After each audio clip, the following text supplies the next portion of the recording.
Hello. Welcome to Conlang with me, session 8. I apologize for being particularly late this evening.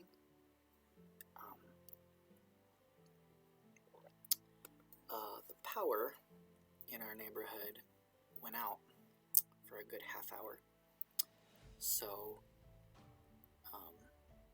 fortunately, it came back on a little bit ago.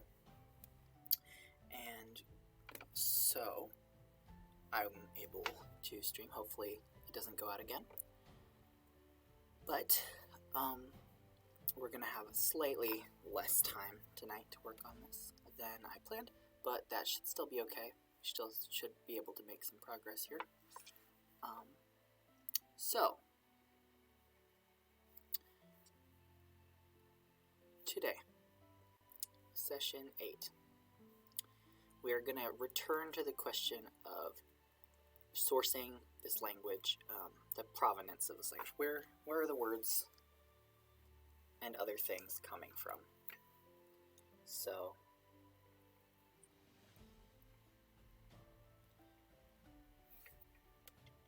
last time, we talked a good deal about the pros and cons of having this language be a priori or a posteriori. Talked a little bit about the possibility of mixing, and I did want to address something about that tonight when we go into the review that I want to do. But we talked a good deal about, let's see if I can find it. I might have gotten rid of it. If I did, then that was a mistake. I should not have done that. But we did have a pretty long discussion about what that might look like in this language.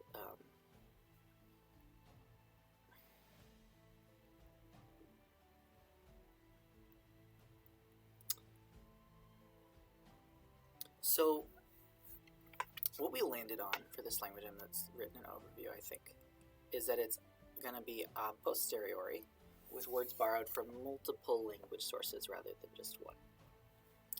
And I wanted to talk more about sort of the methodology for choosing the language tonight, language or languages, and how it relates to my goals, and also the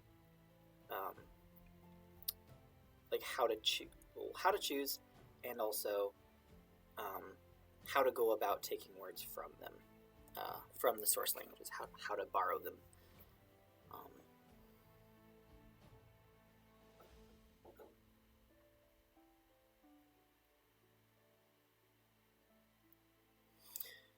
So, let's take a look here. I'm going to go back to the agenda because there is some other review stuff I want to do before we get back into provenance. So, I think I'll review the provenance stuff, the sort of sourcing, last, because there were some other issues I wanted to talk about. I think I have them here. Yes. So, animate plus human, I'm still figuring that out. I didn't have as much time as I thought to be able to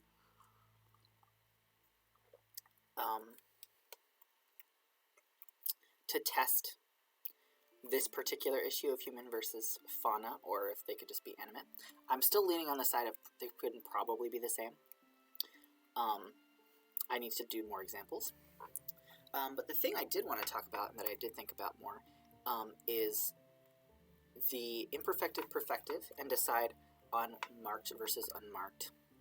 Because the way that the verbs are right now is that perfective is the unmarked, and imperfective is the marked aspect of verbs. But before I even get into that, I want to talk about some of the other stuff I found with doing my tests, where I was kind of writing texts out in the grammatical form of this conlang, kind of like we were doing when we were looking at the subordination coordination.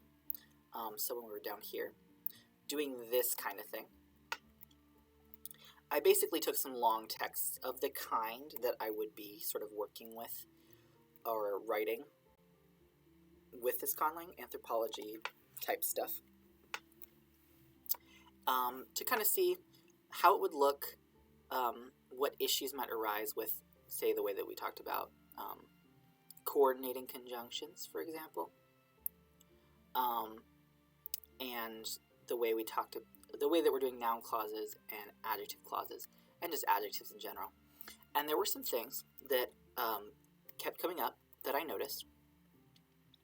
So the first thing is all of my adjectives, to make something an adjective, you basically make it a verb that is in a relative clause. And I noticed a couple things with doing that. So the thing I said before is that often if you have multiple verbs in a row, if you have a sentence begin, you're going to begin with your topic, which is pretty much always going to be some kind of noun or pronoun or something. Or there will be nothing there if you're dropping the contextually clear noun. If you're, say, coordinating the sentences or something, you don't need to repeat the topic again, which can make things a little tricky, but if you have a conjunction here, it might there's going to be some syntactic ambiguity, but it's a good indication that you're starting a new clause at the very least. It won't be parsed as relative, probably, if you have an and or an or here or something. But it depends, it could. But the thing that I found is that I'm also using stative verbs for copular constructions. For example, here I have Germany is a country in Europe. Is a country I'm expressing with a copula, or without a copula. I'm expressing it with basically making country into the verb. And it's stative. With, I put direct evidence here. And that works, generally. But the issue that arose when I did this was that I found I sometimes needed a copular construction where I had a noun with adjectives. So, for example, if I wanted to say a large country in Europe, well, country is my verb, so I want to describe country as large, and large would have to be a verb again. It would have to be a stative verb. It would have to be large, and then it would be imperfective direct here, because I have direct primary source evidence that it's large.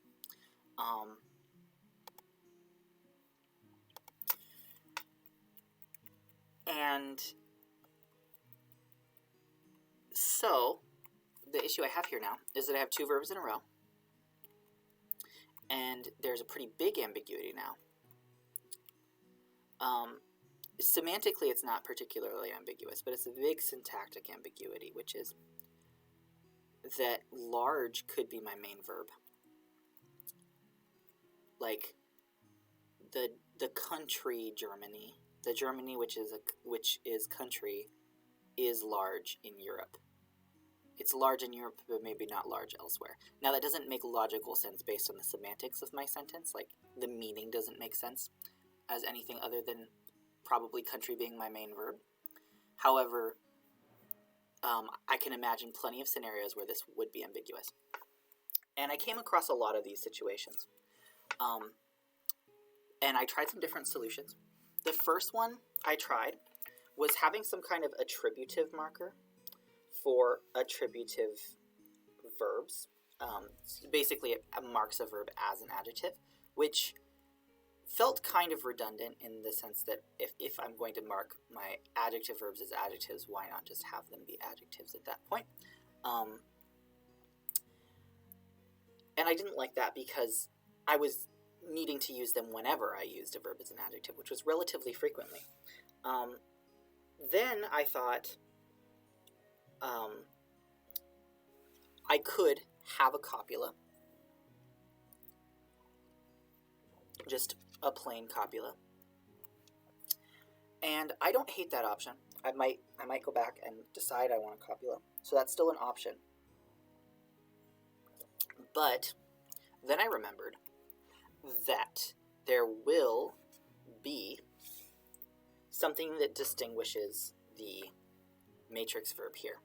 The main verb, which in this case is country, which translates to a noun in English, but the main verb here is country. There will actually be something that differentiates country from everything else and marks it as the predicate. So I was thinking, wait, maybe instead of marking every attributive verb as an adjective, I could just mark the predicate as a predicate, and all the other verbs are just clearly going to be some kind of relative, and that would be clear that they weren't the predicate. And then I remembered I already will have one. And the thing that it's going to be is the thing I'm not ready to talk about yet, which is my time system. Back when I decided to get rid of tense on the verb, I basically brainstormed outside of the session an idea for a more specific time marking system. And that's going to usually go, I think, right before the verb. It's going to be like sort of a temporal thing. So, and I'm going to try to have it be as concise and not take very much space. But it will mark out the predicate from other verbs. So that ended up not being a problem ultimately. It's just something I noticed, but it's something we'll come back to. I think I'm going to dedicate a whole session to talking about the time system I'm thinking of. So what I'm going to put here in clause, just so that I don't forget later, although I doubt I will, I'm going to put TMP here for temporal, because there's going to be something temporal that marks out the predicate. All right, so that was the first kind of issue that I found. Not quite issue, because there is a resolution to it, but it was the first kind of thing that came up when I was doing my test sentences. The other thing is the issue with the aspect. So the question, I was still on the fence, will perfective or imperfective be more common? Because I foresaw myself originally doing a lot of writing history, and I'd still foresee me using this language for that. And I was thinking, having events be the unmarked sort of aspect, just like singular contained events, perfective would be unmarked. Oh, I do want to move these out of the way because I'm going to shuffle some things. I'm going to move these over here. There we go. And I did more tests, and I thought about it some more as well, even apart from the tests that I did. And what I found is that even if I'm writing about historical events, the majority of my conjugated verbs are going to be in the imperfective. Because it includes gnomic, and there's a lot of gnomic that comes up, especially when you're using adjectives. The thing I found is because I'm using statives for copulae, and most attributive adjectives are going to be stative as well, most statives are not going to be perfective. So imperfective is going to be much, much, much more common, even when I'm writing about events. Sort of, the events will be sort of the marked out things that happen with all the imperfective stuff in the background. So I think I'm actually going to have imperfective be the unmarked form. Now, I'm not even sure if I'm going to end up having a lack of marking in terms of like a clear, explicit marker. But it will be the most common, so that will be something I can think about. I'm just trying to make the color right. Yeah, there we go. that will be something to think about as I am sort of giving the forms for these. So that's the aspect issue, but there's also another thing that I found that was coming up a lot, which is that I was expecting direct evidentiality to be the most common in my examples, either because I have a primary source or because I have direct evidence of it. But I found that even when I'm working with lots of primary sources, indirect evidentiality was coming up quite a lot. So I'm not sure actually what I'm going to do with that, if I might change what is sort of the default or not. I might have direct still be the default and mark indirect. But I'm going to still do more tests on this, as well as the whole human versus animals thing. But that's where I'm at with sort of the review of syntax stuff that I was going to do. Syntax and my verb system. So I'm landing more on imperfective being the unmarked, because it's going to come up a lot with statives, copular type constructions, most of my attributive adjectives, etc. They're just usually going to be imperfective. So that was that review. Now the other thing to review before we can say we're done with review was other multilingual source a posteriori languages. So going on to provenance, that's going to kind of slide us, I guess, into provenance. So I was looking at a lot of different languages, and I was trying to decide what was worth talking about, because there are a lot of a posteriori languages that pull from multiple sources. Pretty much every IAL pulls from multiple sources. So I didn't talk about a lot of them, but I looked at how Esperanto and Interlingua, their sort of method of pulling from multiple sources. I looked at Lojban's method, and then I'm very familiar with Tokipona's method. These are sort of the main ones. So the first two are IALs, International Auxiliary Languages. Lojban is a logical language. I talked about that a few sessions ago. And Tokipona is a philosophical language. So I would say these last two do fall under sort of the broad category of engineered language. Lojban with with logic as its engineered goal, and Tokipona with philosophy as its engineered goal.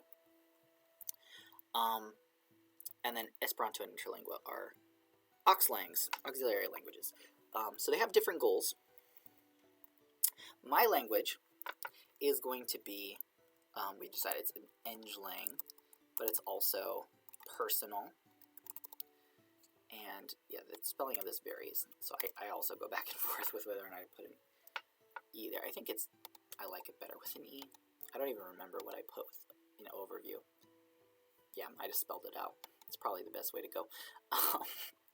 So I have an engineered language with some personal preference elements because it's for myself to use for my goal, but it does have sort of an engineered goal. So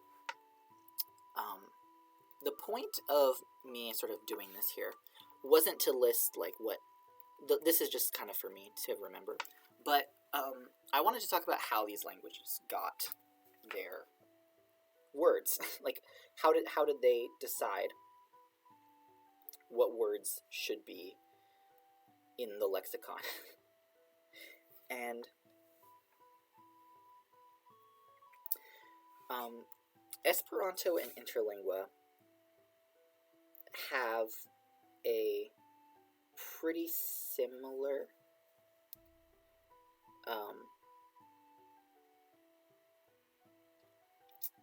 method of sourcing. They're not exactly the same, but they have some pretty different results in terms of how they look. So Esperanto I would say falls a lot more into the kind of a posteriori language that kind of would grammatically look a lot more like mine, in the sense that it has a very a priori syntax and derivational morphology. The actual morphemes, the actual pieces of morphology that it uses are a posteriori. They all come from some kind of real-world language source, but the way that they're applied consistently is not based on how the sources do it, at least not completely. And that's probably an accurate description of what I would be doing as well. I kind of already have mapped out the system of how my verbs will work, how my nouns will work, etc., which isn't really based exactly on any of the source lengths, because I haven't chosen what source lengths I'm going to have. I came up with my grammar a priori before deciding whether or not my vocabulary would be a priori or not. However, the choice for what languages were used really came down to Zamenhof, the creator of Esperanto's own choices. And so he definitely considered what sort of languages would be most understood, with his sort of goal of uniting countries, particularly in Europe, in a very war-torn era. And so he kind of went just based on his own experience. Oh, I just noticed I have questions in the chat. Sorry, they weren't loading for a bit. Okay, a couple of questions. Sorry, I didn't notice this. I guess it was paused for some reason. I guess because I had scrolled up, even though it was empty. Sorry about that. So the first question, Germany, that is country. Okay, yeah, that's just a reaction. What's the general word order like? Okay, yeah, let me go over that. So let me go back to syntax. So how it looks is basically it's mostly verb initial except for the topic. So my topic is just going to be whatever argument I put at the beginning, and that's going to allow me to then sort of drop the topic as I continue adding more clauses and sentences and stuff. So I'm going to establish a topic, like let's say I'm talking about, I keep coming back to this example, but like farming practices in medieval France. So I establish that as the topic in whatever role it has with the first verb that I use. If it changes role, then when I introduce a new verb, I can like use a pronoun that refers back to it of its noun class to kind of clarify that that's what it is in the different role it has. So it will just be in a different case maybe that the topic was originally, if it is. But if not, I can just drop the topic. That's why I'm putting the topic first before the verb, so that I can then kind of know that I'm still talking about it unless I add a new topic. So then I have verb initial, verb before everything else, and then everything else comes after that. So and then my my other sort of smaller strings are also pretty head initial. So sort of noun comes first with its case, and then any possessive pronouns or possessive nouns. It could get kind of tricky if the possessive nouns are themselves modified, but I'm going to try to find ways to make that clear. And then adjectives, which are basically verbs. In this language, adjectives are verbs, relative clauses. And then you said Romance languages also use imperfective, especially in the past tense of the sort of nomic. Yeah, basically. That was kind of my motivation for, at one point I was thinking of having a separate nomic aspect, but then I thought I could probably just use imperfective for it. Because I'm going to have a system eventually of temporal markers that mark out the predicate for when it's happening. Because I'm going to be talking about history and just different time periods a lot. So I kind of want a more specific tense system than just past, present, maybe future. So I'm going to make time very clear. So just having perfective and imperfective, a very simple split, felt like the right way to go for this. Okay, so that's a review of the word order. Sorry I missed those questions earlier. Thank you for asking. So, where was I? So I was talking about source method. So,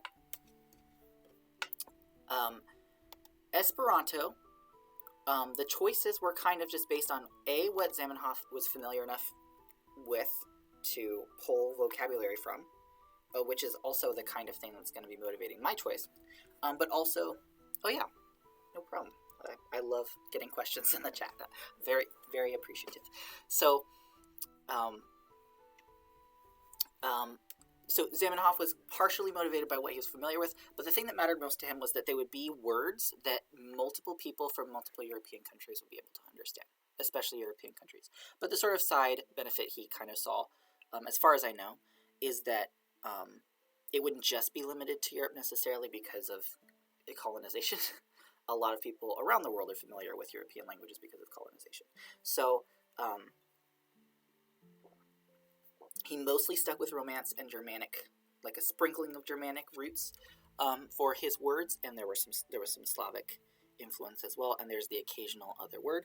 And he also left it pretty open to borrowing in the future, as Esperanto has continued to sort of develop and have different speakers from different places in the world. It's, definitely loaned from a lot of different languages. Now, Interlingua is also an IAL,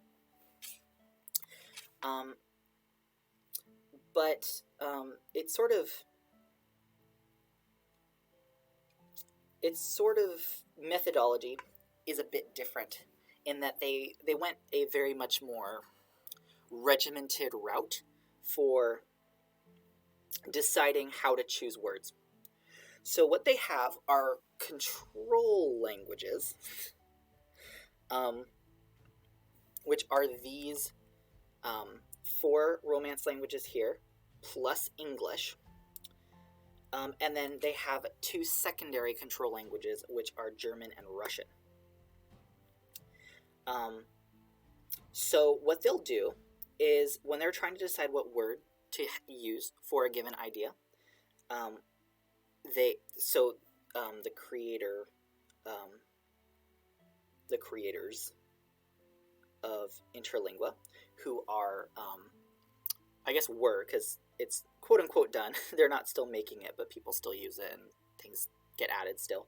But it was created by a body, which is kind of another thing with the difference between Esperanto and Interlingua, is that it was the IALA, the International Auxiliary Language Association, created Interlingua.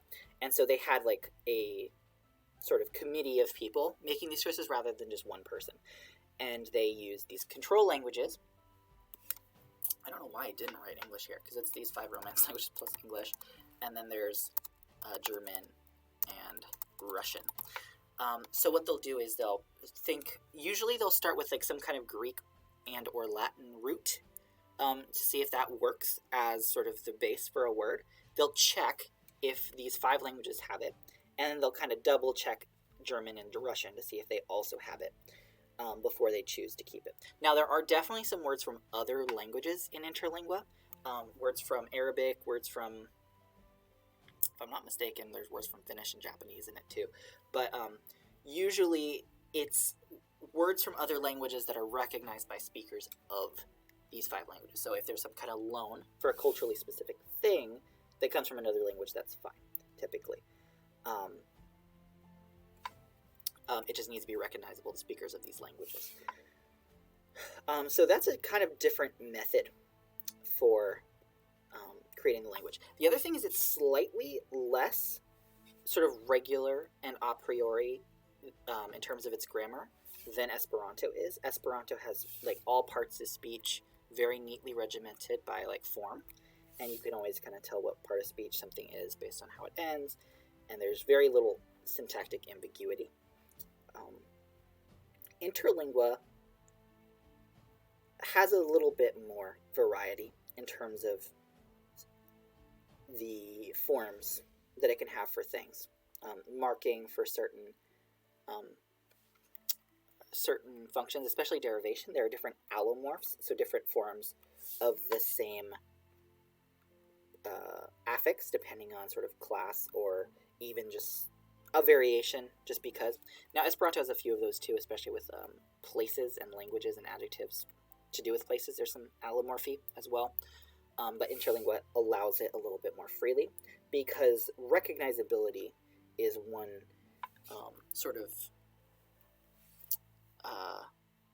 aspect that the people who made Interlingua were thinking about. And that goes a little bit for the sort of spelling as well. So they often will preserve the spelling, even if it's different from the pronunciation, because it was more important that things looked recognizable, even if it kind of made the spelling a little bit less predictable. Whereas Esperanto goes for a more, like, you can pronounce it based on how it's spelled and spell based on how it's pronounced system. Then we have Lojban.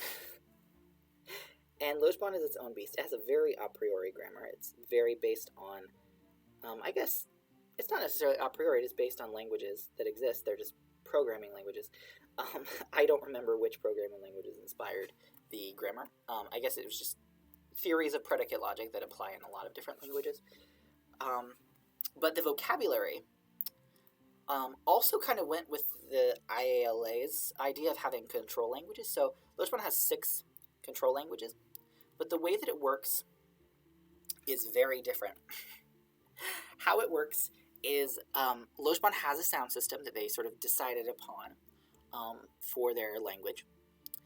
Then what they'll do is they'll borrow in the word for that concept that they want a word for in each of these 6 languages. So they'll look at the readout of, like, how would this Chinese word be pronounced if we took it from Chinese? How would it be pronounced if it were based on English? How would it be pronounced if it was loaned from Hindi, etc.?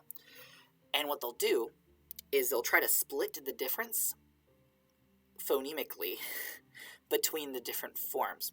And so what they end up with is sort of a chimera of the word, which often, in my opinion, makes it way less recognizable to all of the speakers. It just is kind of equally unrecognizable to everyone. Not necessarily depending on how the math shakes out. But here's an example I put. So the word for meal in Lojban is sanmi. And so what they did is they took words for meal in, like, sort of the roots of the word for meal in each of these languages, but spelled it in the way that Lojban would spell it if it were a Lojban word. So the pronunciation changes a bit. So here's the English meal for meal, because that's as close as you can get with Lojban's phonology to the word meal, etc. And what they did is, so they just kind of used math to say, what percentage of our donor words have which consonant in which order? And it kind of spits out this result of sanmi, which isn't the word for meal in any of them. It's pretty close to san, just with me at the end. But it's kind of its own word, basically. And most Lojban words are like this. They'll just be kind of a mishmash of the different root words based on sort of probability of a sound appearing in the word in their different donor languages. So it's a very systematic way of doing it. This method is not one I will use. I just know that for sure, because I don't get any of the benefits that I would get of it being a posteriori. So I'm not going to do this. But it is an interesting method of getting words, for sure. Then there's Tokipona. And Tokipona, which was invented by Sonia Lang, had a different way of going about choosing words.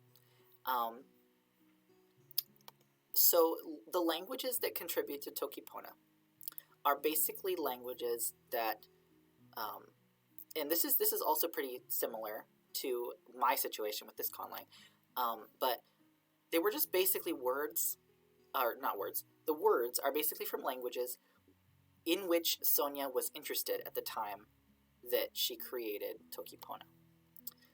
Either she had familiarity with them, she was already a native speaker of them, or sort of learner of them, or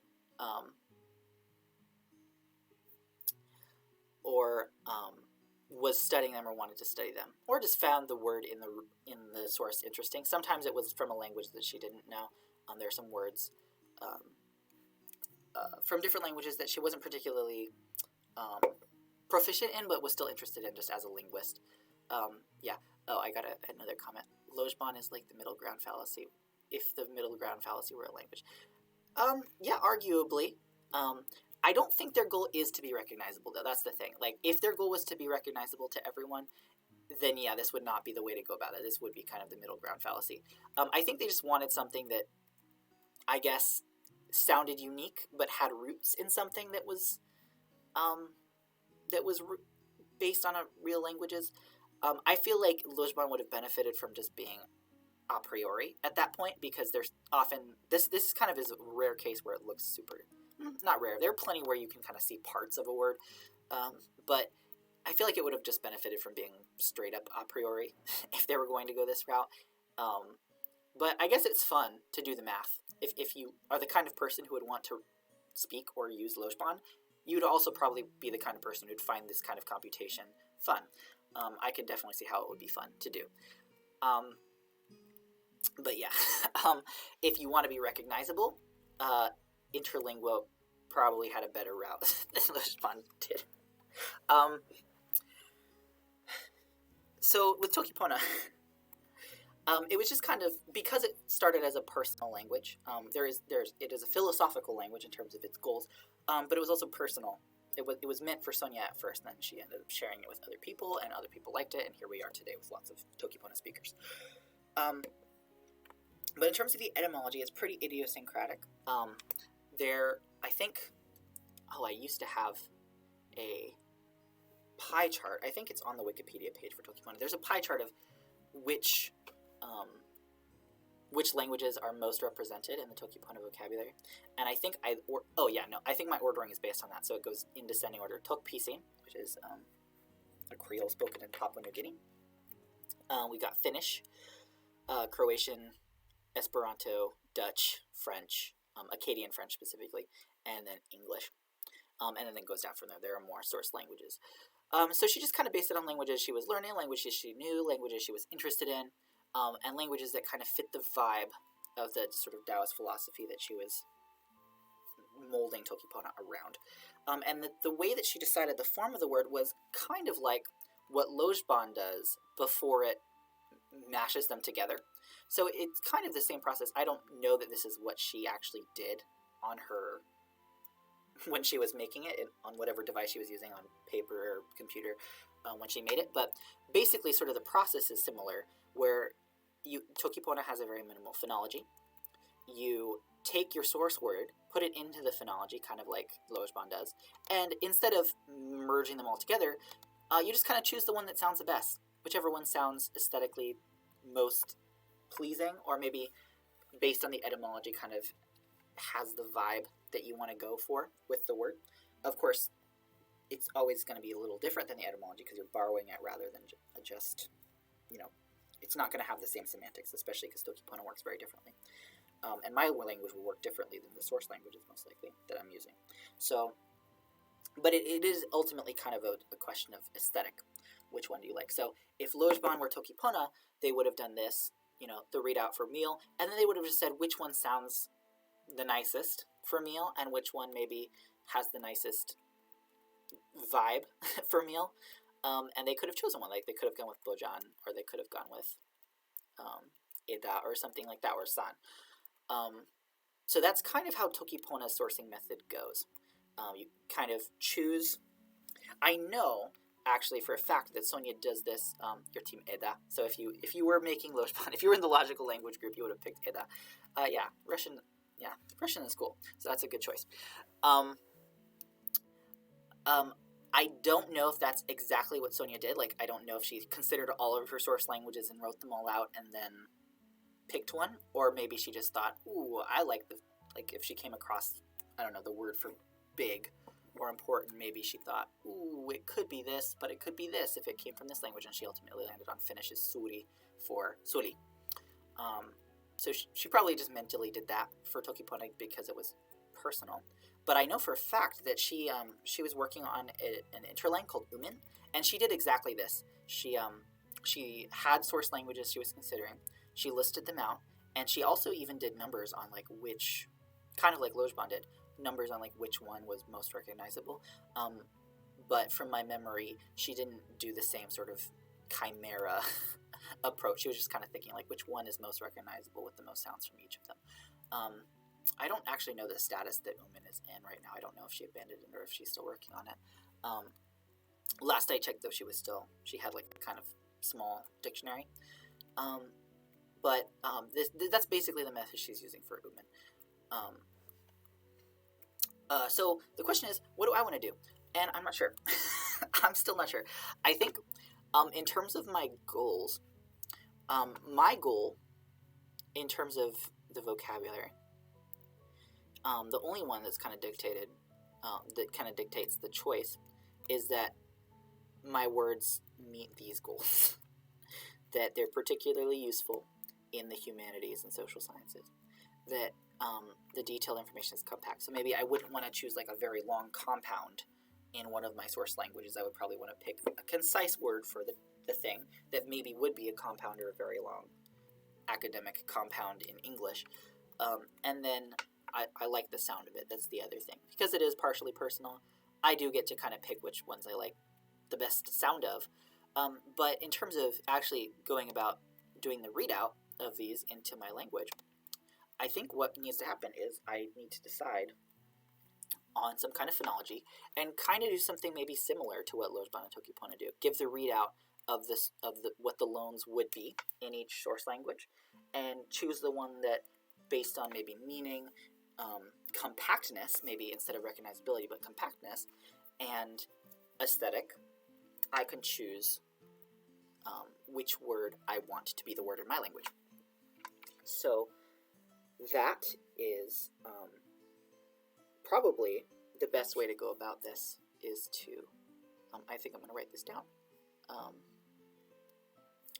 So the method, I guess, is I want to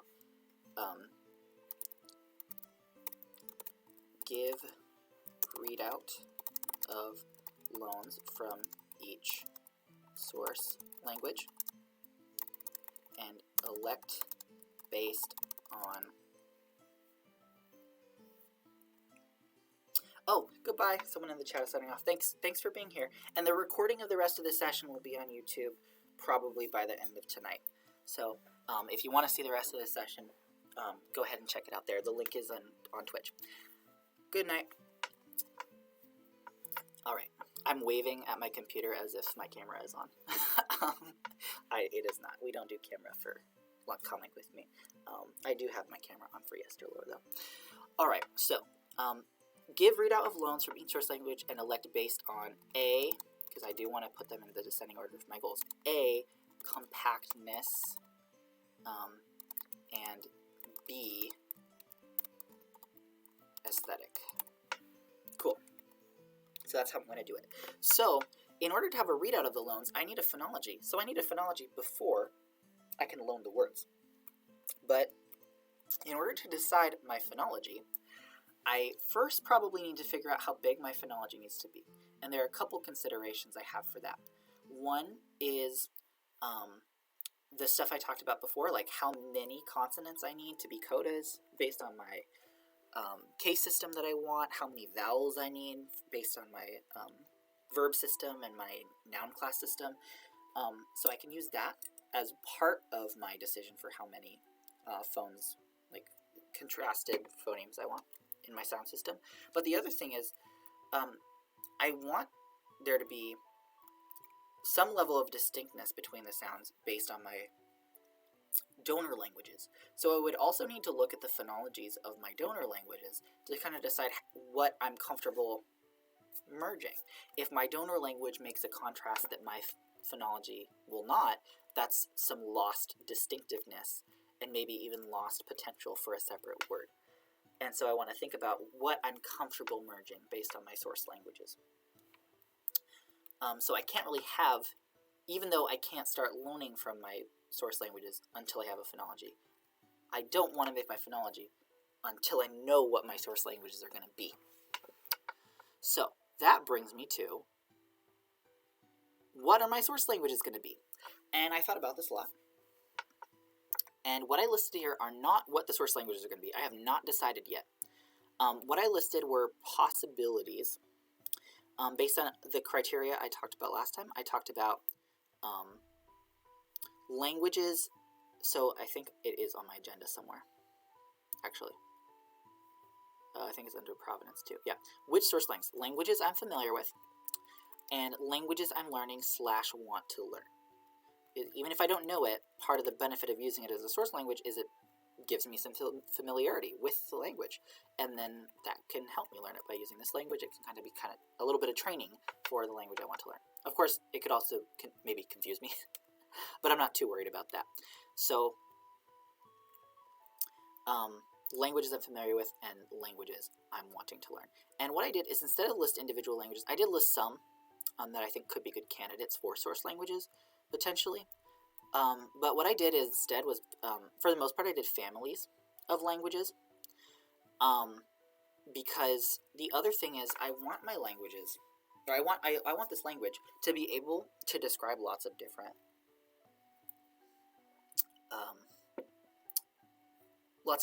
contexts in the humanities and social sciences. I don't want it to be limited to like a small amount of cultures that it could describe. That's kind of counter to my goal of using this for linguistics and anthropology and history and stuff. So I would want something that has like a wide range of at least influence or contact with other language families or like different groups. So what I did was I listed language families with which I either have some familiarity or that I want to learn more about or want to learn languages in. So what I did is I tried to find some like information about sort of their reach in terms of what sort of areas of the world that they may be equipped at providing me words to describe. So what I did was I have Romance languages, and this one's kind of a given based on basically the same reasons that IALs tend to pull from Romance languages, right? IAL, I'm using that abbreviation. IAL is International Auxiliary Language, just one more time. So an auxiliary language is meant to be used across different countries. Not all IALs use Romance languages, especially if they're not meant to be used between speakers of Romance languages. For example, Inter-Slavic is not based on the Romance languages, it's based on Slavic languages because it's meant to be spoken between speakers of Slavic languages.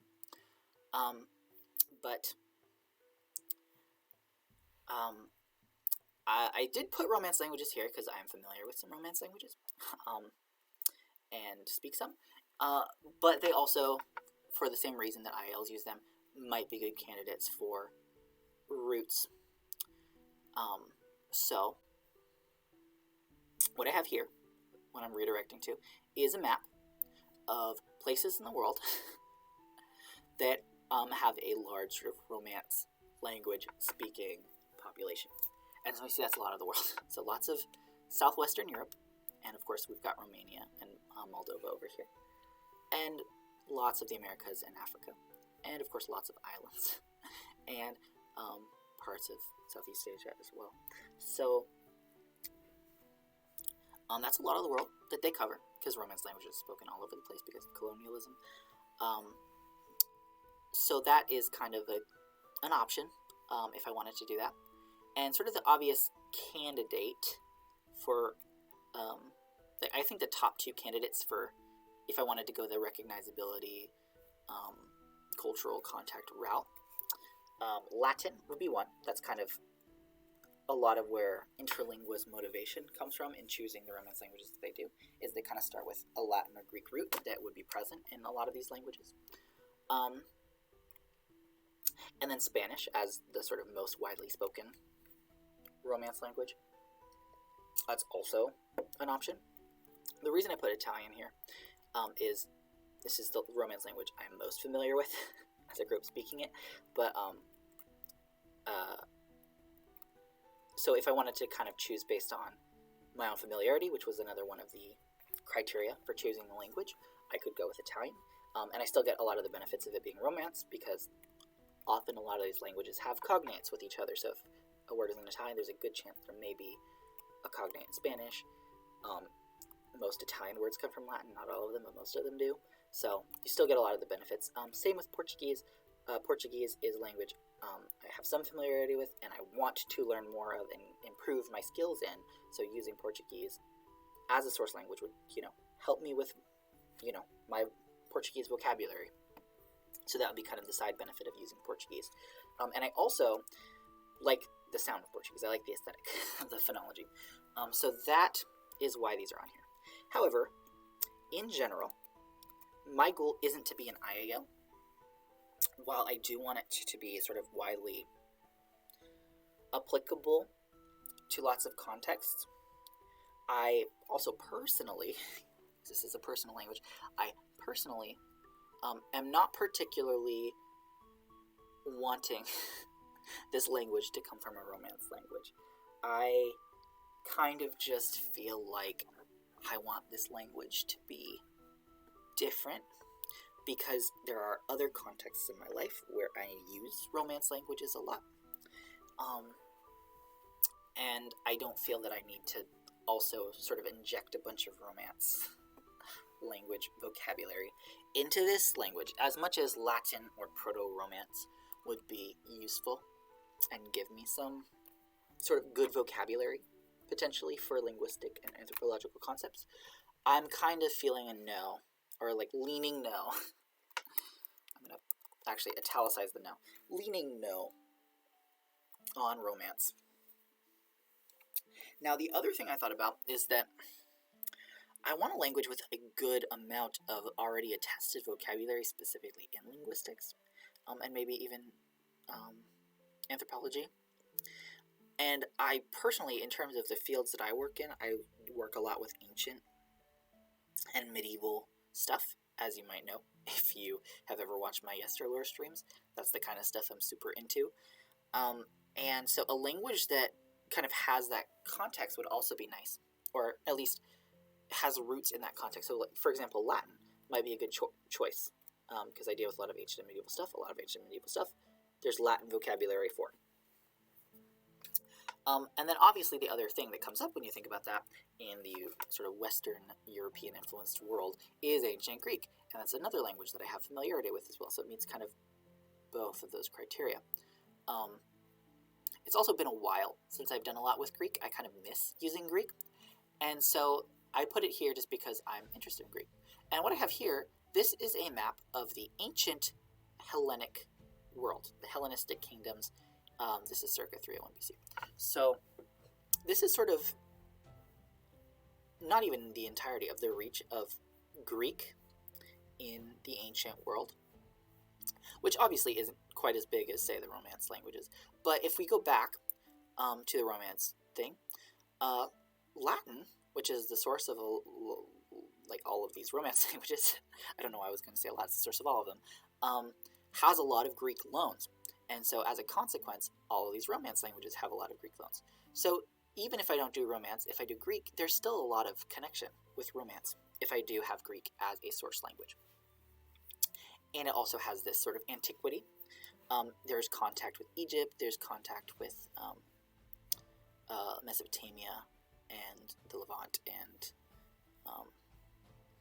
the Persian Empire over here too, even with India.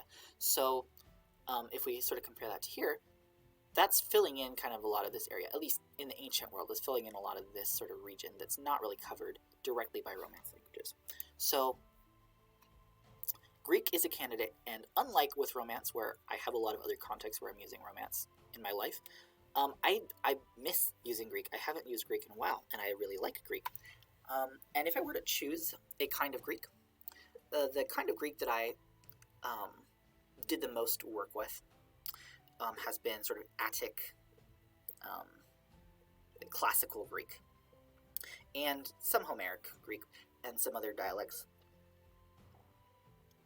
of classical Greek as well, Aeolic, Doric. But I also did do Koine. I studied Koine Greek as well in undergrad, and the thing I like about Koine Greek is it had a lot of different dialects throughout the Hellenistic kingdoms. It's sort of closer to the kind of Greek that came into contact with a lot of these cultures, rather than sort of the classical Athenian type Greek. And it was also in a state of flux, so I have some choices with the phonology. It has fewer... ancient Greek had a lot of diphthongs, like classical Greek, whereas Koine had a lot of monophthongization, making a lot of the sort of combos of two vowels into just one vowel. Modern Greek goes even further with this. So ancient Greek is like a maybe, because and I'm going to say why it's a maybe. But actually, I think I'm leaning yes. I think it's a maybe that's leaning yes. I'll just say yes. Okay, then Germanic languages. If we want to look at a map of Germanic languages, let's do the same thing. So the top one that I had there is English, of course, because English has a wide reach, obviously, and English has interacted with a lot of cultures. Here's sort of places where Germanic languages are spoken in high numbers. Most of these outside of Europe are English, although not exclusively. Like in Suriname, that's the main language is Seranan Tongo, which is a Creole based on Dutch, and the indigenous language is spoken in this region of the Guianas. And of course, we have other Germanic languages. We have German spoken in a lot of these Central African countries, or I guess Central Sub-Saharan African countries, and English as well. So definitely a reach if we compare it to the Romance one. There's a lot of overlap with the Romance, but there's also a lot of non-overlap too. So you can kind of see, especially if you look at Africa, the parts that aren't Romance dominant are Germanic dominant because of imperialism in Africa. So there's also a wide reach here. But for similar reasons to Romance, I am feeling like Germanic, I'm leaning no. I was going to talk about different Germanic language options. I'm still leaning no. I really like Germanic languages. I use them a lot in other areas of my life, in sort of academic stuff, and you'll see that. You've already seen that in Yesterlore, and you'll see more of that. Although I'm not going to just stick with Germanic stuff in Yesterlore. It's just kind of where my expertise is. But I don't want to stick with Romance and Germanic for a couple reasons. One is the sort of I use them a lot in other domains, and I don't necessarily want them to be super prominent in this domain. And I don't necessarily need all the benefits that I would get of using a source language, like in terms of wanting to learn languages. Apart from maybe I want to improve, like I do want to improve my Romance languages that I do speak, and I want to learn more Portuguese. I don't need to do that through a conlang, or want to necessarily. And similarly with Germanic languages, I don't need that benefit. I've studied a lot of these Germanic languages, and will continue to do so, maybe even mitigated through this conlang, using this language to take notes. I would kind of want them to be separate. The other thing is, while there's a lot of contact between these languages and their speakers and the cultures in all these different places, a lot of that outside of Europe is colonial contact, and using these languages to describe those cultures is just kind of doing more of what's already done. Like using Romance languages to describe cultures in these areas of Africa and South America. Same with using English and German to describe cultures in South Asia and Africa and Oceania and stuff. That already happens, and I don't need to do that in my language necessarily. Of course, this is just for me. It's not really. It's for whoever wants to use it, but it's mostly designed to be used by me. But I don't need to replicate the same dynamics with my language that already exist, in the same way, at least, when I'm using, in terms of choosing source language words.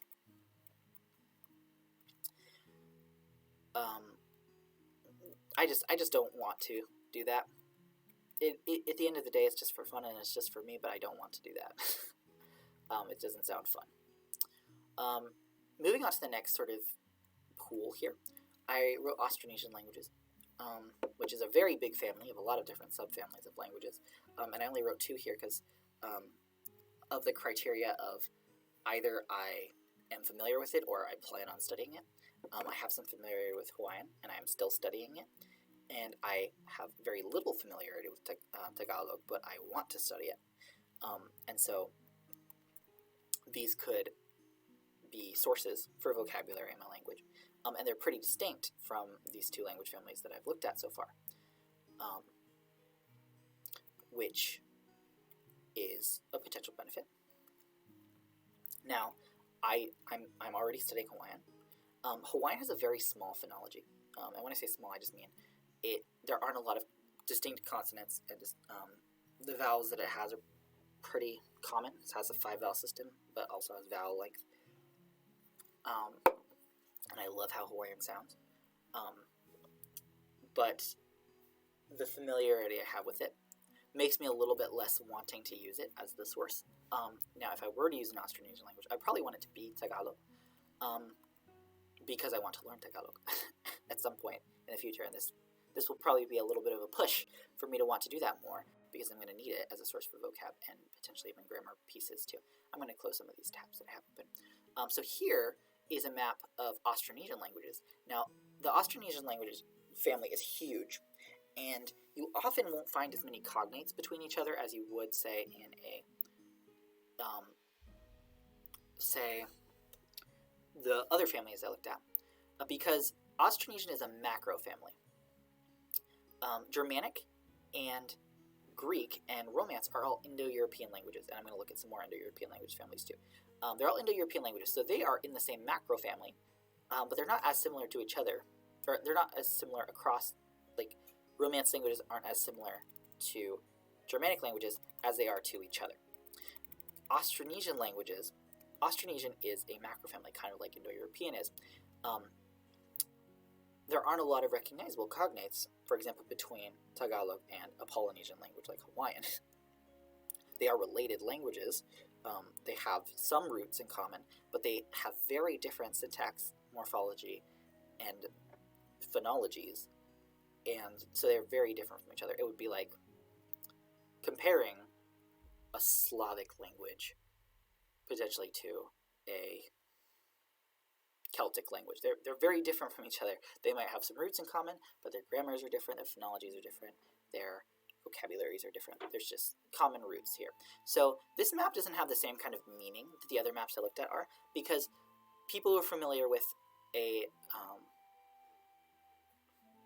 say a language spoken in the Philippines will not necessarily have the same kind of understanding of a language spoken in, like, say, Maori, like a language spoken in New Zealand. So it doesn't have the same kind of weight, or I guess not weight, but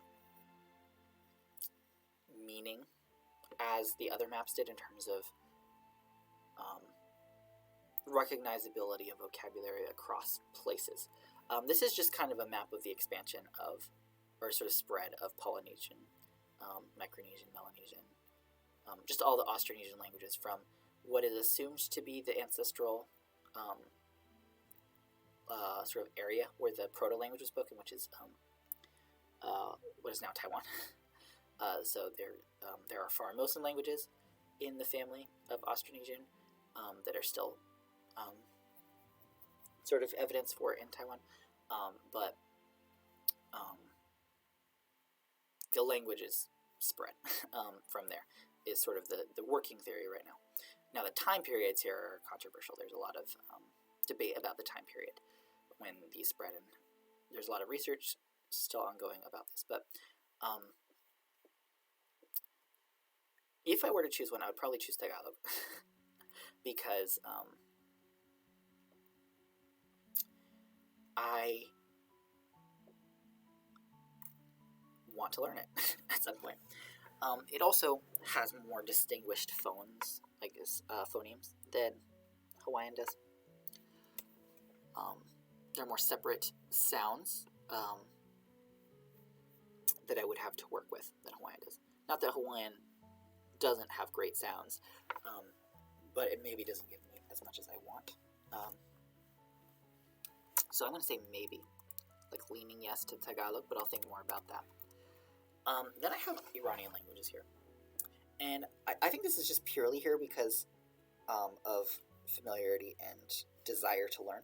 So I have some familiarity with Avestan. I used to have more. It's been a very long time, even longer than when I've used Greek. It's been a long time since I've worked with Avestan. And I want to get back into it, which is why it's here. I also would like to regain some proficiency in Old Persian, which I used to be able to read some of. I just basically cannot at all anymore, and I would like to be able to again. And I just really like Old Persian. I think phonesthetically I prefer Avestan in terms of the sound and look of the words. But I also do like Old Persian, how it works. So looking at the map, I have a map of Iranian languages. The breadth of Iranian languages is mostly Iran. That's why they're called Iranian. But also other surrounding countries and regions as well have Iranian language speakers, because it is a whole family of languages. It's not a ton of the world, but it is a lot of the world. It also has a significant overlap. Pretty much the majority of it is also kind of covered by a lot of the Greek cultural contact, although they are two very different cultures, obviously. The Persian Empire used to kind of span a lot of this area, even further at some points. And of course, Alexander the Great had a lot of this area as well. So, lots of contact there. I also... So, I put Iranian languages here for that reason. Just interest in getting back into it. I'm not sure necessarily that I want to have it as the source language, either Avestan or Old Persian. Another sort of reason why I might not is because while I really am interested in these languages, there aren't a lot of easily accessible resources for getting vocabulary from these languages. The few resources I have are good for learning how to read the existing texts that exist in these languages, and that's what I want to continue studying. But I don't know if it's going to be enough to give me all the different kinds of words I need just because of not having enough attestation.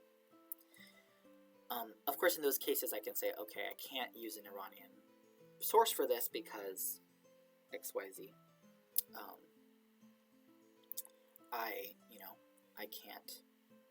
I can't find a word for it in any of the dictionaries that exist. So I'm just going to have to disqualify Iranian for this word because there isn't a word for it in any of the Iranian languages that I have resources for. So, of course, I could go with a more modern Iranian language. I could choose like Persian or something, modern Persian. But I think just aesthetically and in terms of this sort of antiquity, like with ancient Greek, that I would want, I would prefer an ancient Iranian language. The problem is they're not as well tested as something like Greek. So, I think I'm leaning no.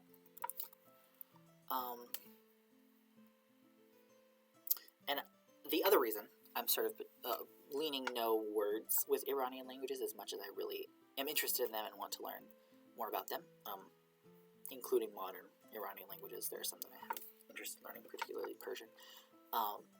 For this conlang, the other reason I'm leaning no is because, for kind of similar reasons that I said no to Romance and no to Germanic, I guess the other reason is if I take from both of these, Germanic and Romance and Greek, that's a lot of Indo-European. Like, most of these families are Indo-European here, because that's the majority of my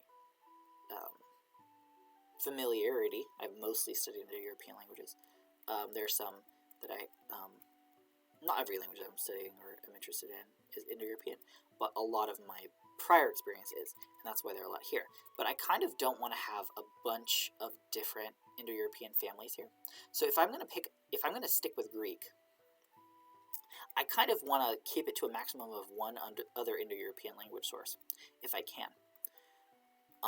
Just because I would like there to be a little bit more variety. So if I have ancient Greek, and I have Tagalog, those are two pretty disparate sources. from different families, so that would be potentially pretty good to have.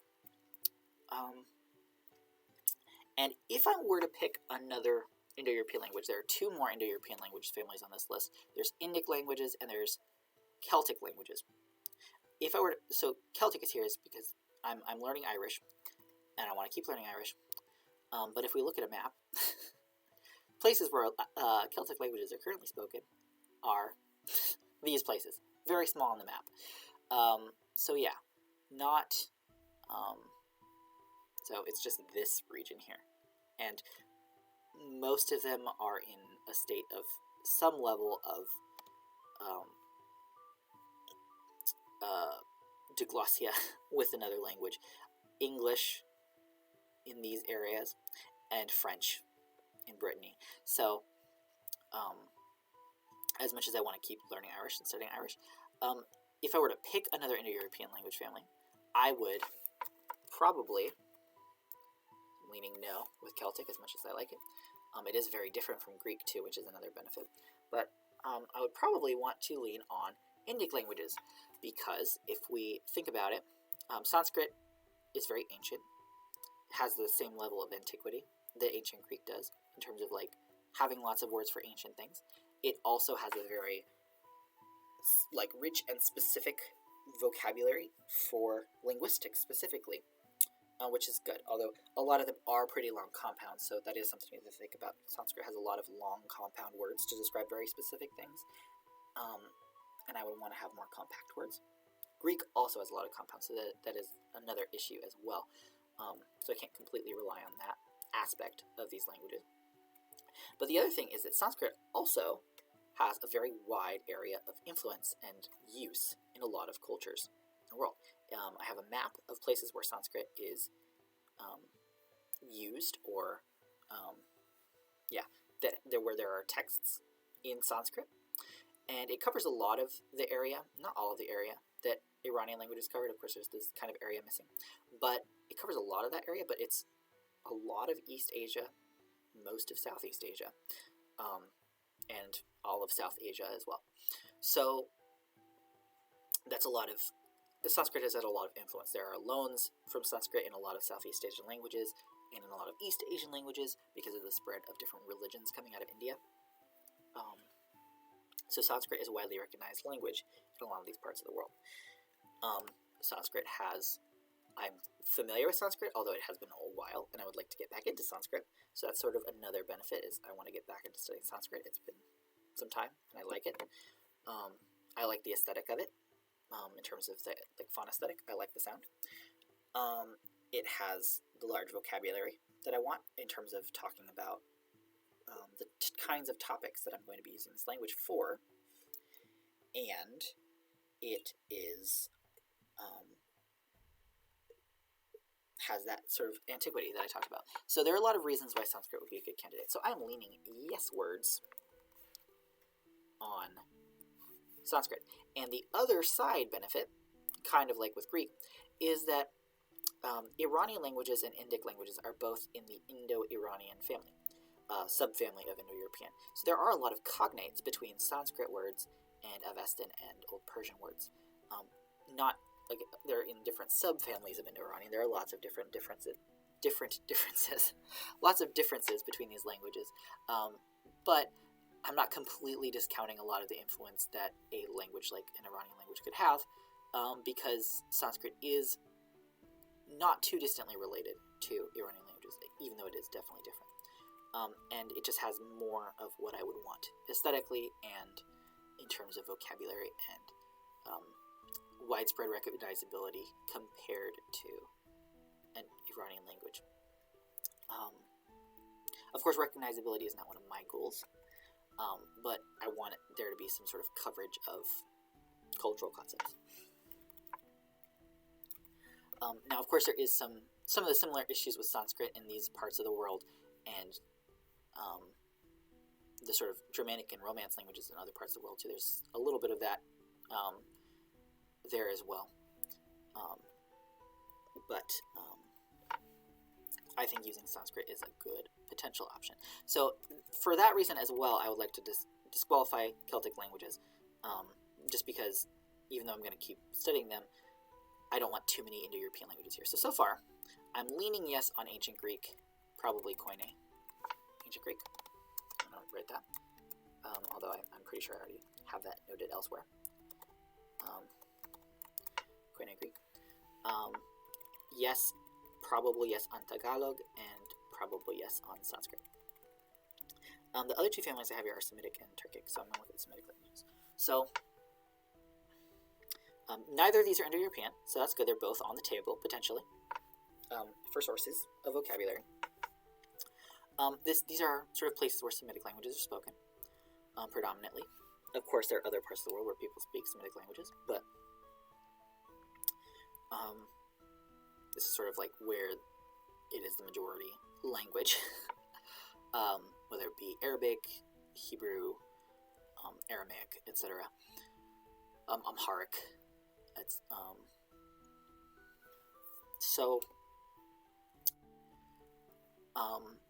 not the same kind of breadth as some of the other families I looked at, but a lot of cultural influence around the world. A lot of even Greek, especially Koine Greek, because it was spoken in this region. A lot of our Koine Greek texts are comprised of biblical material, which has plenty of Hebrew loans. And there are just generally plenty of Semitic loans from Phoenician and Hebrew into Latin and Greek as well. So there's some kind of indirect influence. A lot of names come from Hebrew. A lot of names in European languages come from Hebrew for like biblical reasons. And also a lot of names come from Arabic. So Semitic languages would be a good choice, potentially, to pick a Semitic language as a source language, for a couple of reasons. One is they also have just lots of antiquity potential there. A lot of very, very ancient documents in Hebrew, in Arabic, and in other ancient Semitic languages like Phoenician, and I have Akkadian here because Akkadian is a language I want to learn and improve what little I already do know about it. My familiarity with Semitic is mostly Hebrew and Arabic. I studied Hebrew in undergrad, and I've been studying Arabic off and on for many years, but not made tons of progress in it. So they fit that criteria of familiarity with some and interest in continuing. So that's both of those criteria. The other thing is, in terms of my compactness goal, Semitic languages have a non-concatenative morphology. So if we go back to sort of my morphological typology, I think I put that on the syntax sheet actually.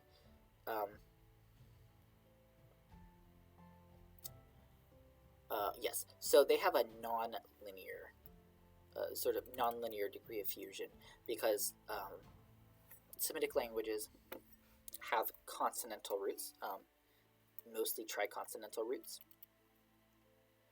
So they conserve a lot of sort of, instead of having morphemes kind of spaced out and added on. Of course, there are prefixes and suffixes and things like that in Semitic languages.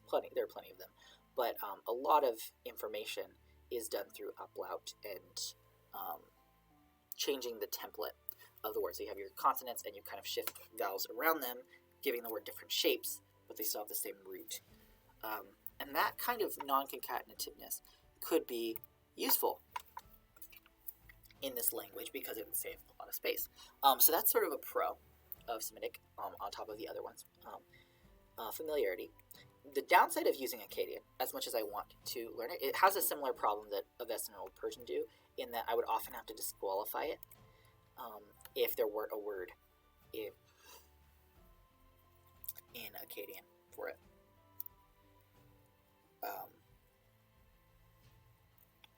Because of just lack of examples in our texts that we have. Whereas Arabic and Hebrew are ancient, like in terms of there's a lot of ancient and medieval written stuff in them, but are also still spoken and have very robust vocabularies that we do have record of in comparison to Akkadian So as much as I like Akkadian, I would probably want to pick one of these two if I were to go with Semitic. Now, the only sort of downside of using a Semitic language, well, actually, there are kind of two, but they're related. They're the same reason, but just two sides of it. Another benefit I just want to list is that both of these languages also have records of some specific linguistic vocabulary. There's like linguistic texts written in both of these, so that would be useful as well, potentially. Especially if I have very specific linguistic vocabulary in Greek or Sanskrit, but they're very long compounds, but maybe the same word or a similar concept in Hebrew or Arabic might be more condensed, more compact. So that's a possibility. The downside that I see with this is if I were to fully adopt a Semitic morphology, which is the benefit that this provides, the non-concatenativeness, that means that morphology would be present in my language. Now, I could just loan these words in as they are in whatever particular form I'm loaning it from. So say I'm loaning a verb from Arabic, I would choose sort of maybe a tense aspect combination of that verb as sort of my loan, but then I'd use it based on my system that I've already made, the a priori one that I have, which is mostly going to be sort of suffixing for aspect and evidentiality, and also suffixing for the most part for declension and stuff. So I would just pick the most compact possible form that would be pronounceable in the language. I could do that and still get that benefit of it being compact. But if we really wanted to get the full benefit of a Semitic language, what I would probably have to do is have the entire language, or at least big chunks of it, work non-concatenatively. I.e., my roots, rather than specific shapes, would have to be collections of consonants, like consonantal roots. And I am resistant to doing that in this language. As compact as it would be, for personal reasons, personal aesthetic reasons, I want to not do that because the most recent conlang I did, which I made for a different purpose, to be fair, was a consonantal root system. And I don't necessarily feel like doing that again in this conlang. I know this is kind of a personal, maybe even petty choice, but I don't want to do that again. So I don't want to have this language be non-concatenative. I could still loan from these, like I said, and I might still do that. I'm also having trouble picking which, if I am going to pick between these, I don't really have familiarity with any other Semitic language. I am interested in Aramaic. I really like Aramaic. I like how it sounds. I like how it's written. But I don't have as much familiarity in it. Or Ugaritic or something like that. I'm not as familiar. So, I'm struggling to pick one, but I'm going to put a big maybe on Semitic languages, because I see a lot of benefit to it, potentially. They could give me some really compact ideas and words. I really like the aesthetic of both Hebrew and Arabic, and they're very varied too. It can kind of be flexible with what Hebrew and or what Arabic I choose from, because there are a lot of dialects of Arabic, and there are a lot of different dialects and time variants of Hebrew. Same with Arabic. Like, I could do classical Arabic. I could do, modern standard Arabic. I could pick a dialect of modern standard Arabic. With Hebrew, I could pick a dialect of modern Hebrew. I could pick Tiberian biblical Hebrew. I could pick, different time periods of Hebrew for different sort of aesthetics if I wanted to. So there is a lot of flexibility with the sound. There's the potential for compactness, but there is also maybe the implications for my overall system of how I do grammar that these could affect. Now, they don't have to, like I said multiple times now, but it kind of feels like a waste if I'm going to loan from a Semitic language and not actually get the full benefit out of it that I could, because the full benefit that I would get out of it would kind of overhaul a lot of my grammar that I already have. And as much as that's possible, I'm not sure I want that. So this is a maybe, like very squarely in the middle for me. Another family I didn't put here is, or not family, but Ancient Egyptian. That also has kind of the antiquity I'm interested in, but it does not have near the amount of like sort of influence or reach kind of factor that I'm looking at. It's not one of my criteria, but I am looking at it. It's sort of an informal criteria, I guess, at this point. But it has the same problem that Akkadian, Old Persian, and Avestan have with there will frequently be things that we just don't have an Egyptian word for, an ancient Egyptian word for. And as much as I love ancient Egyptian, there's that issue. Plus, even when we do have a word, we don't always know how it was pronounced because they didn't write vowels. And unlike a lot of the Semitic languages where we have sort of a lot of matras to help us piece together what the vowels were, with ancient Egyptian, it's a lot harder to determine what a lot of the vowels were.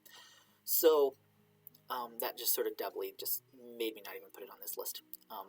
But I wanted to honorably mention it because it is a cool language to think about learning from, but it is difficult to do. So the final family I wanted to look at is the Turkic languages, and I have a map for that too. Most of these maps are coming from Wikimedia, but here is a map of where Turkic languages are spoken. A lot of these are sort of like slashed or grayed out because there are other languages from other families spoken in the same area. These are where Turkic languages are spoken now. They at one point were much more widespread. So it's not a huge family. I mean, this is a wide area. It's a lot of Eurasia has some kind of Turkic language spoken somewhere. But the Turkic language I have the most experience with is just straight up Turkish, spoken in Turkey. That's what the Turkic language family is named after, even though Turkey is not where this language is originally from. Probably this area-ish is sort of heartland of ancient Turkic language, and it's just sort of spread from there outwards. But I really like how Turkic languages sound in general, and Turkish specifically, I really like the phonesthetic of. There are plenty of Arabic loans in Turkish. If I choose to go with modern Turkish as my source, I may end up with some situations where I use a loan from Turkish. Not the same sort of recognizability, potentially, as other families, but it's a language I've studied a bit of and definitely plan on studying more. It's a language I want to learn. So it has that criteria there of wanting to learn it and potentially using this language project as a means of learning more vocabulary. It also has a really nice system of vowel harmony. Turkic languages in general tend to have vowel harmony. I don't know that I want vowel harmony in this language is the thing. So kind of like with the Semitic thing, if I'm going to be learning from Turkic languages, if I'm going to be learning from Turkish, I'd be kind of freezing affixes and things in a particular form that are actually variable in Turkish. Now, this is slightly less of a problem because the roots themselves don't, like, they have a fixed form, like they have a fixed sound, like vowels.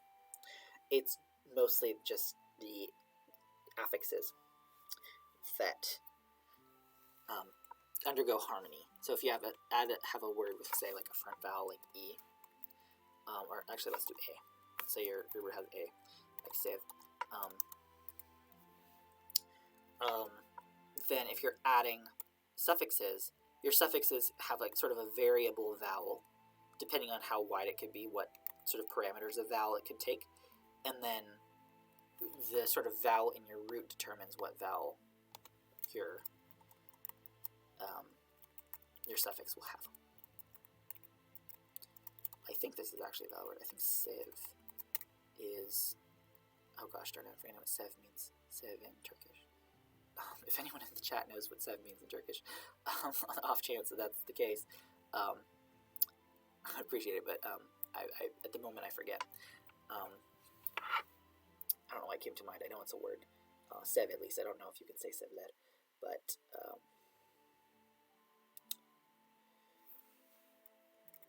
I like the phonesthetic of Turkic languages.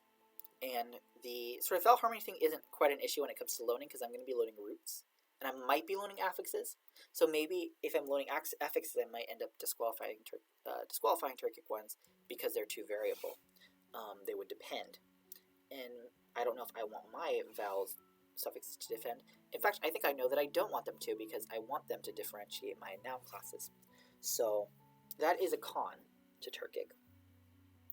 The pro is it's a non-Indo-European language. So far we have probable Greek, probable Sanskrit. Those are two ancient Indo-European languages. And then we have Tagalog, maybe a Semitic language. So having Turkic would, squarely not be Indo-European. It would be a different language family. And it would be, so it would be distinct. It would have a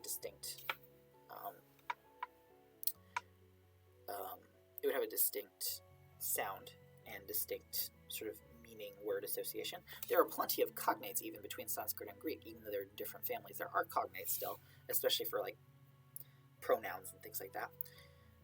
So using a Turkic language would be really nice for variety, in the same way that using a Semitic language would. But the sort of downsides of a Turkic language in terms of the vowel harmony are not as sort of all-encompassing as the consonant template thing. Now, the other thing with Turkic languages is they are agglutinative. If we go back to the syntax thing. So the kind of morphology I want things to be mostly concatenative. Some nonlinearness.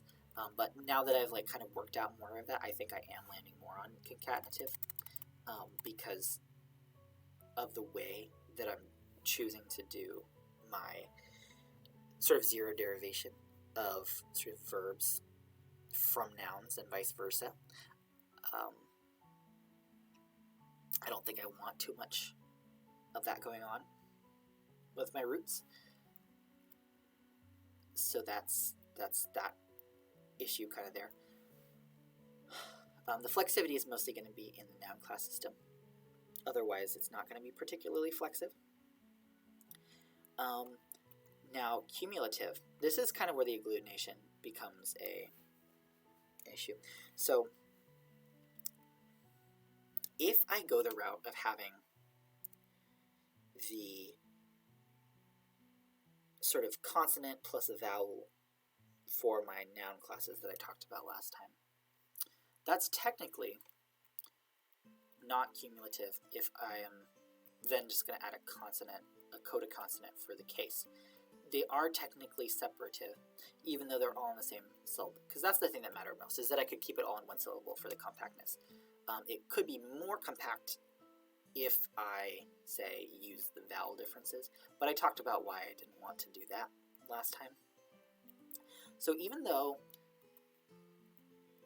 I want things to be compact, they don't necessarily need to be entirely cumulative for that to be the case. I think my verbs are still going to be mostly cumulative. We'll see how that shakes out when I actually come up with these forms, and figure out where they're going to come from. But I think I will have these be cumulative. I'm not necessarily going to have, say, an imperfective plus a evidential to show my, aspect plus evidentiality. That would be not cumulative, that would be separative. I think I could just have different, say, vowels, for example.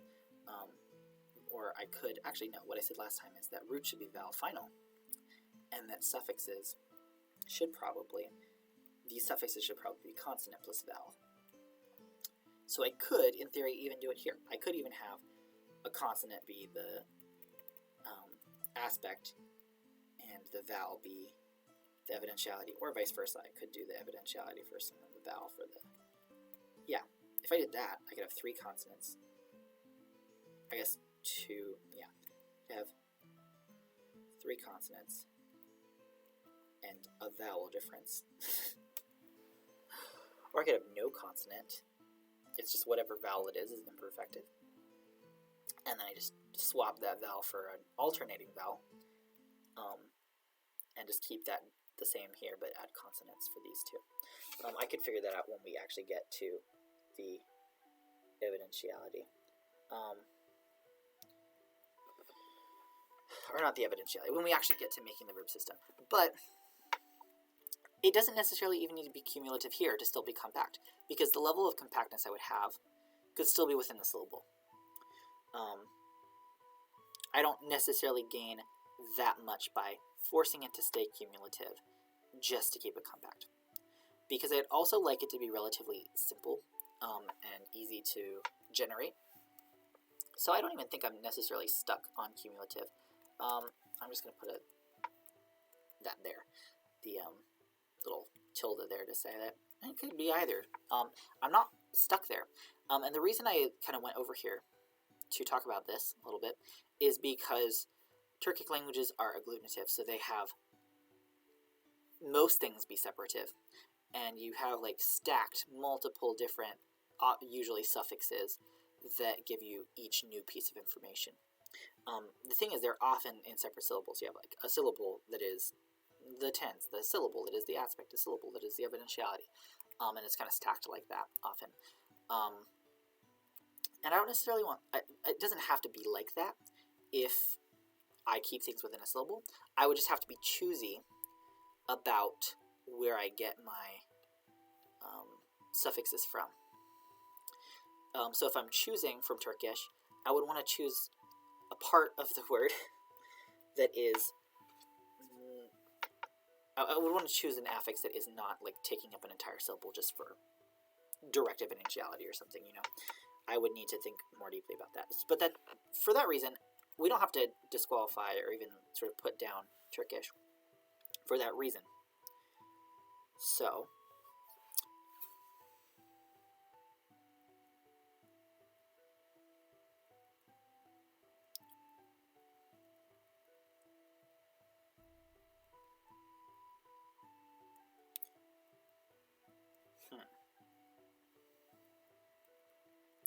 I think I'm leaning yes on Turkish.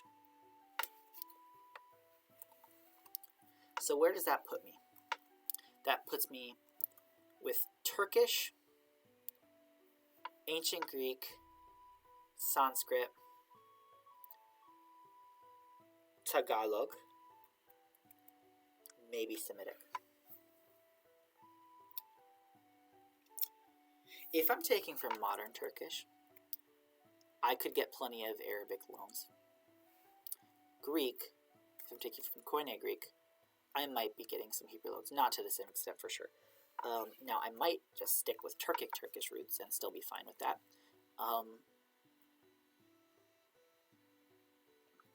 Am I fine with those languages?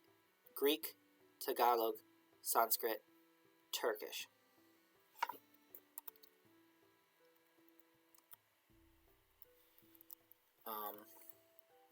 Oh yeah, I'm going to say no to Akkadian. I think I'm going to drag the nose down.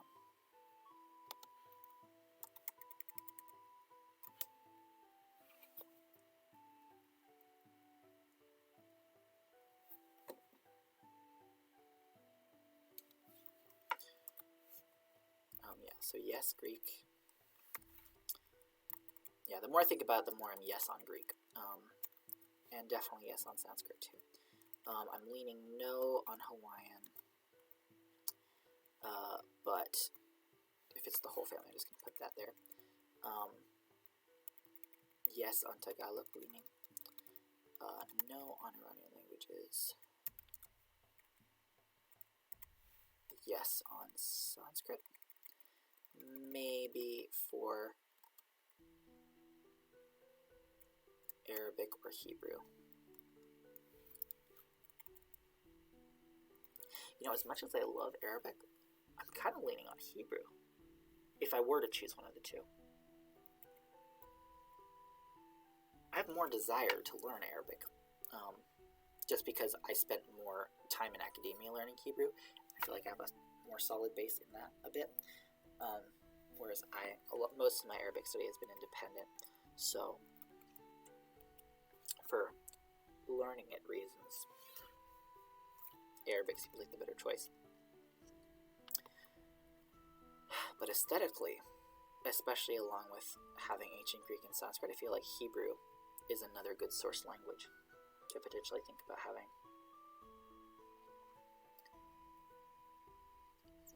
Now, I want to think a little bit more about aesthetic, because I've been largely disregarding aesthetic. I think the only sort of aesthetic choice, like primarily aesthetically motivated choice I've made, is with not having Semitic languages, because I could do an overhaul of my morphology to make it better suit a Semitic language if I wanted to.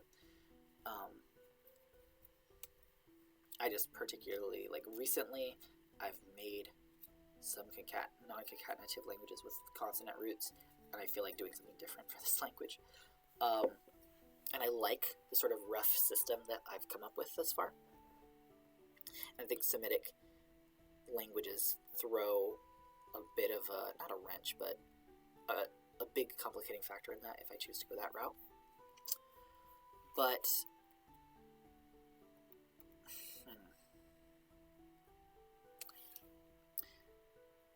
I also want to think about sort of like, what's the vibe I get if these are my source languages? Because I also want them, well, I want them to be like from distinct, I like them to be from distinct places, or, you know, like I said, I don't want more than 2 Indo-European languages here. I just have Sanskrit and Greek, and that's where I'm cutting it off.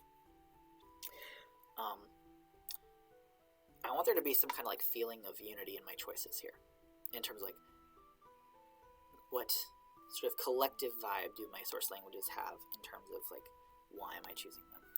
So I think when I think about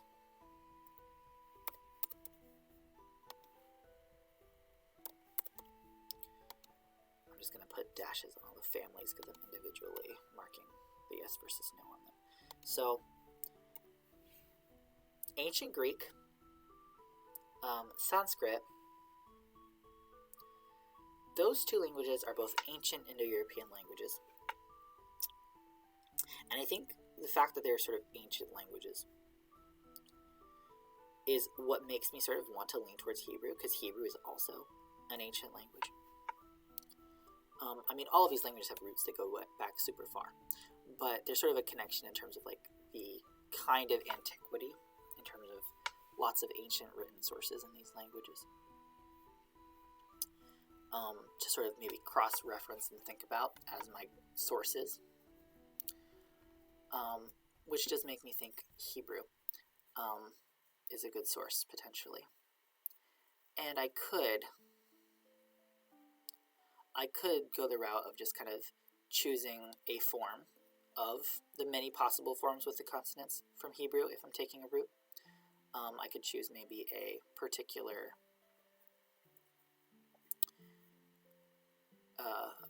particularly compact but still appropriate with my phonology form of, say, a verb for verb loans and of a noun for noun loans. I could totally do that. So that is an option. Yes. And so it can still be concatenative. Hebrew does have plenty of concatenative affixes, especially for conjugating its verbs.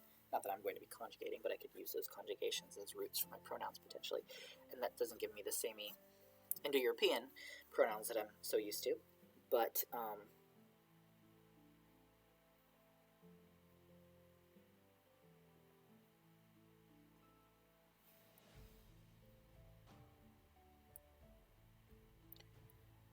I think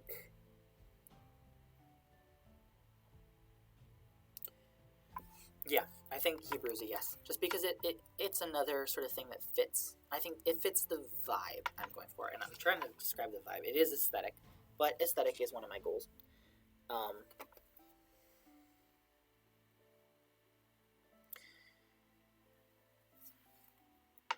The aesthetic, I'm thinking, it just feels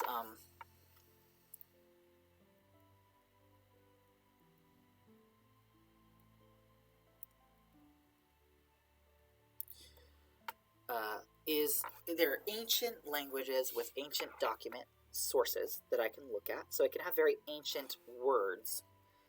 So, like I could, for example, choose modern Hebrew, but I have like a lot of ancient documents to pull words from, and it just gives that sort of sense of antiquity to it.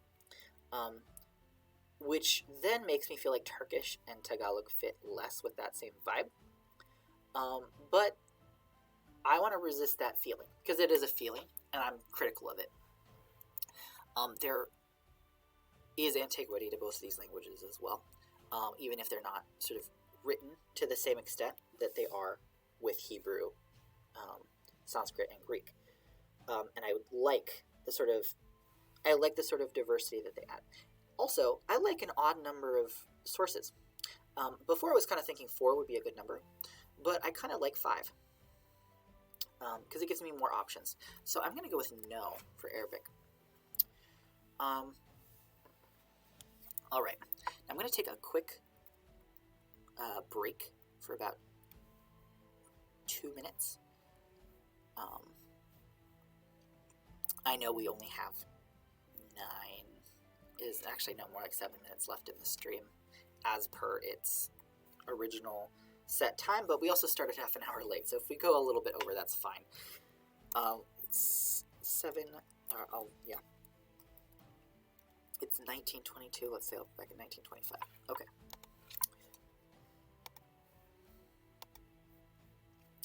All right, I will be right back, thank you.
All right, I have returned, and we have just about, I think, 4 more minutes. to the original stream. I think I will go over by a few minutes, just because we started late tonight. So, like, I missed a whole 35 minutes of time I would have been spending doing this. So, where were we? So, we had landed on probably using, let's see here.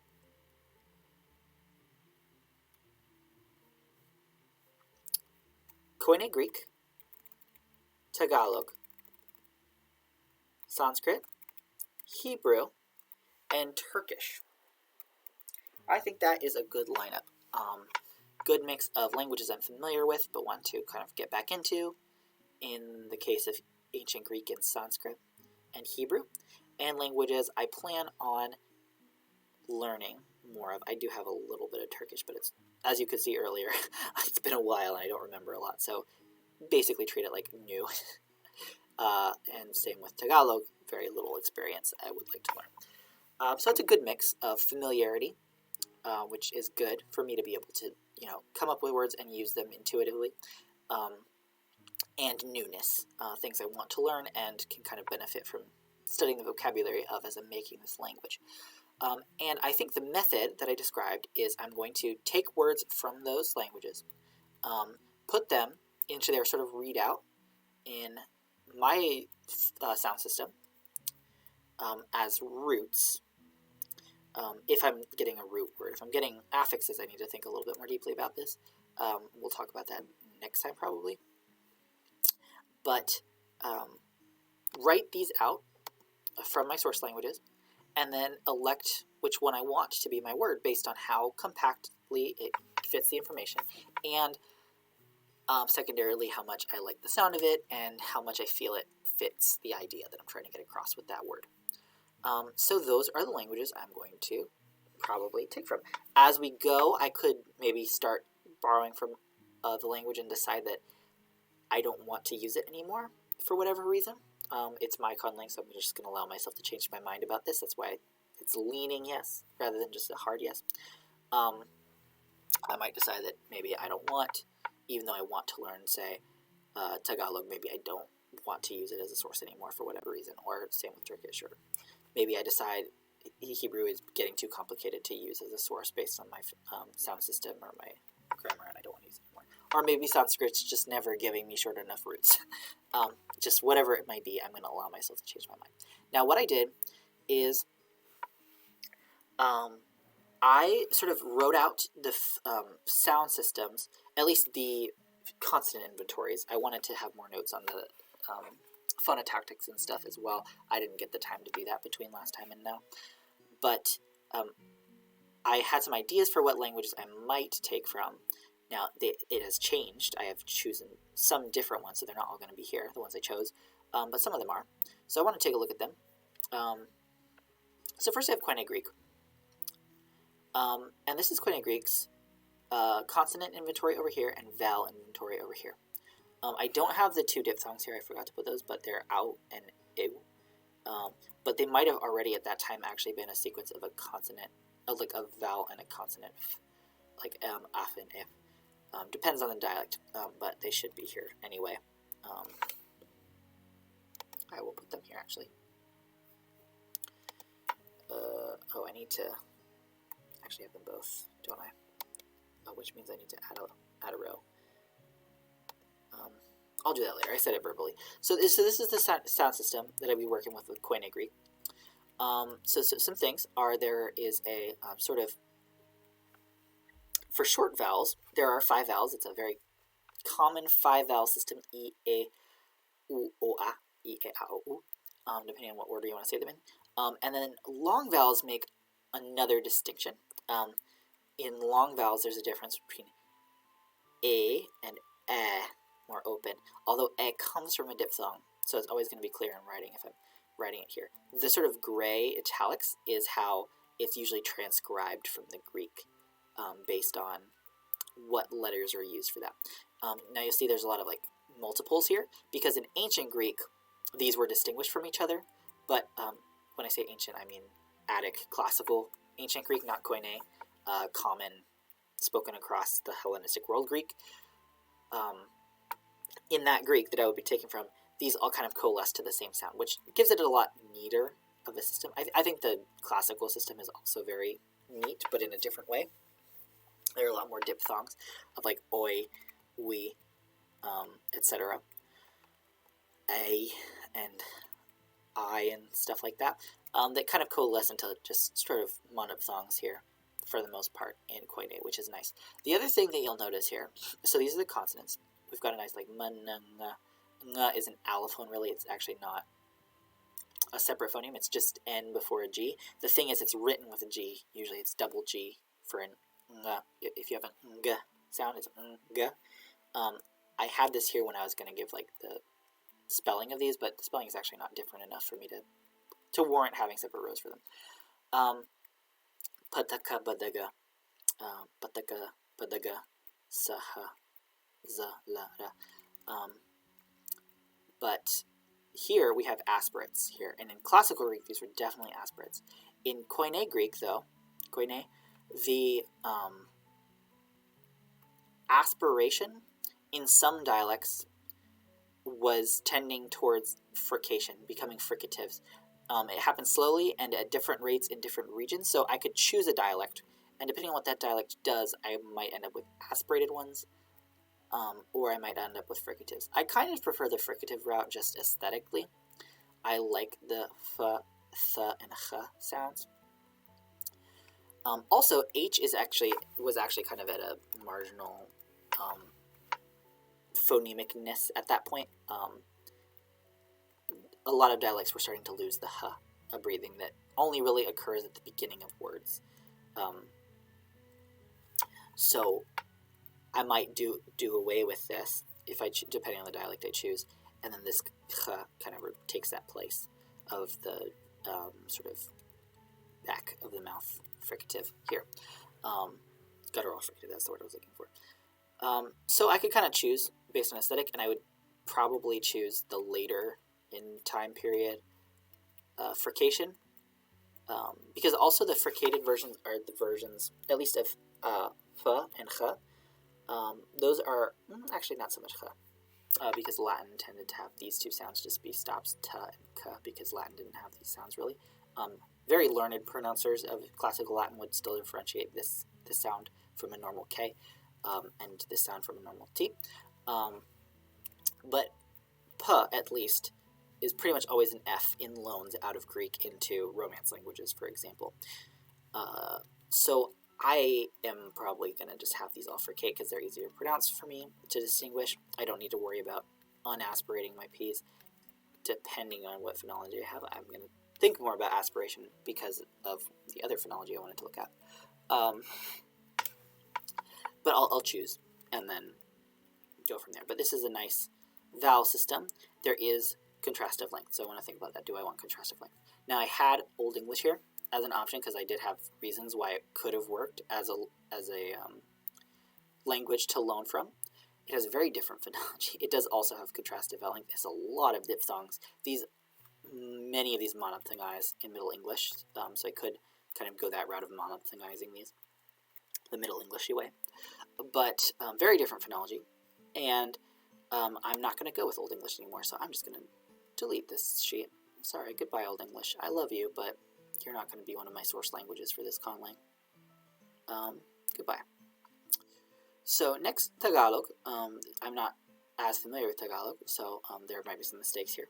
But this is the sort of consonant and vowel inventory we're working with.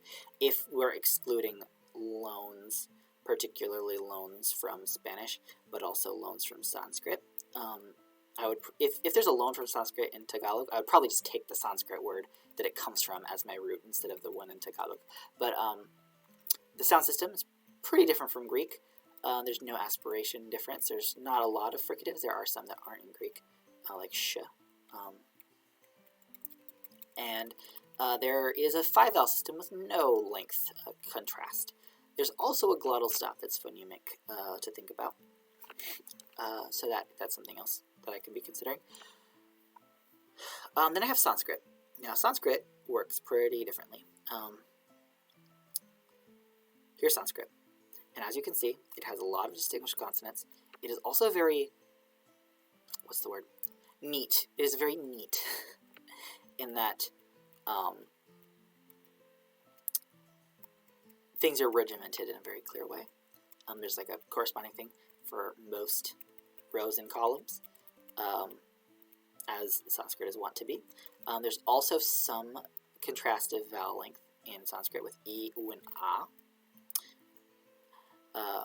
But there is also a little bit of a quality difference often, especially with a, but also there could be with e. And with these are, here you see like contrasting a long vowel with a diphthong. These are actually sort of like long and short versions of the diphthongs, really. If you go back to Proto-Indo-European, a comes from a short like I, and o comes from a short ao, whereas I and ao in Sanskrit come from a long I and a long ao. So these are actually short and long versions of each other too, just of diphthongs rather than monophthongs. So they're combinations of this vowel plus this vowel and this vowel plus this vowel, as opposed to this longer vowel plus this vowel, etc. So I could even kind of simplify that a bit if I wanted to, if I had the contrasted vowel length. There are also these sort of what are often treated as like syllabic consonants, but probably they were actually pronounced more like a sequence. So like le, it's often expressed as like l and r, but frequently, well, based on a lot of evidence from the descendant languages, these are probably actually sequences of sounds. There's also no F sound is what would go here.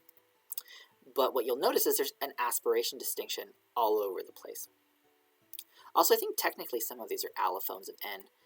I would want to check that, but I think these do count as allophones of N. They're just written differently in Sanskrit, so it might be more accurate to write these differently.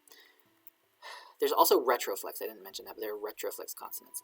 Na, ta, da, da, da, sha, and ra. So many of these are coming about when it's one of these sounds coming into contact with an R, or there's another R in the word. It kind of drags them back in the mouth. Not always. There are some sort of historical reasons why these end up being that way. I don't necessarily need retroflex in my language, so I could sort of back engineer the R that caused it, or the other thing that triggered it, back into the word as I learn it, in a kind of like unnaturalistic way, because it's my conlang and I can do what I want. But it is very neat. It has aspiration distinction. Now, I can, when pressed, distinguished voiceless aspiration, pa versus ba. Pa versus ba. Ancient Greek, classical ancient Greek, and plenty of dialects of Koine do it. So if I could have the distinction in this language and retain that.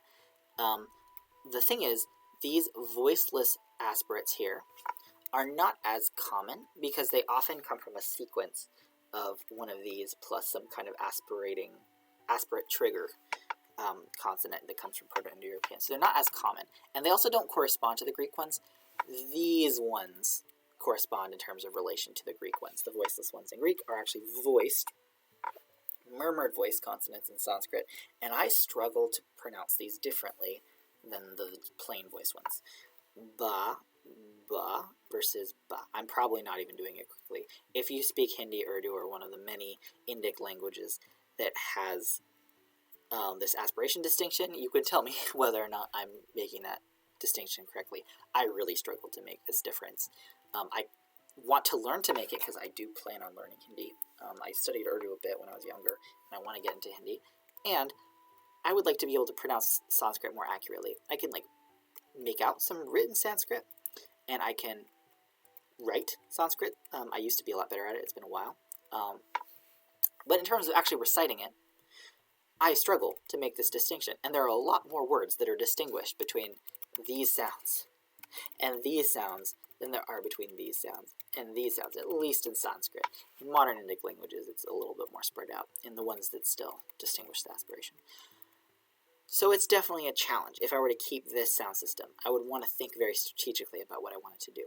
Now, I could cheat, and if I go with fricating the aspirates in Greek, I could kind of do a similar thing, even though it sounds nothing like what it is in Sanskrit. I could loan these as fricatives, so long as they don't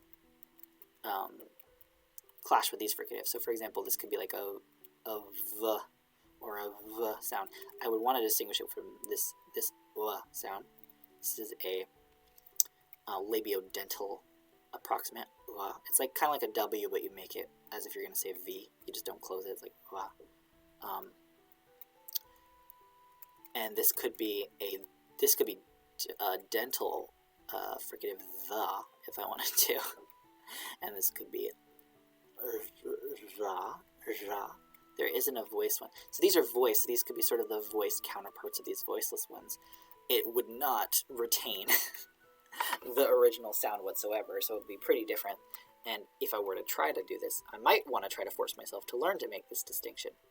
Or I might just, if it would cause a conflict, to elect to not choose the Sanskrit word for my root in these instances where there would be a conflict between ba and ba.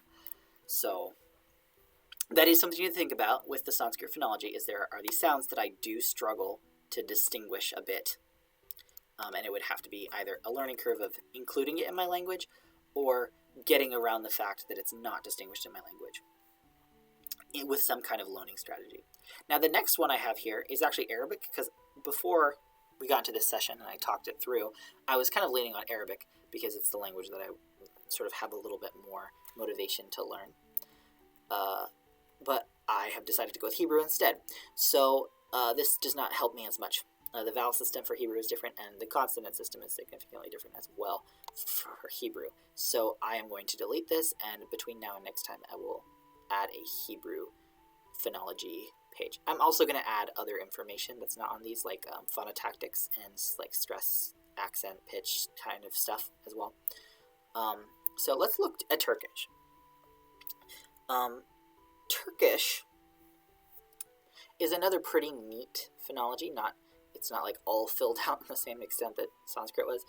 It's kind of like Greek in the way that it is. Now, I actually want to look at something. So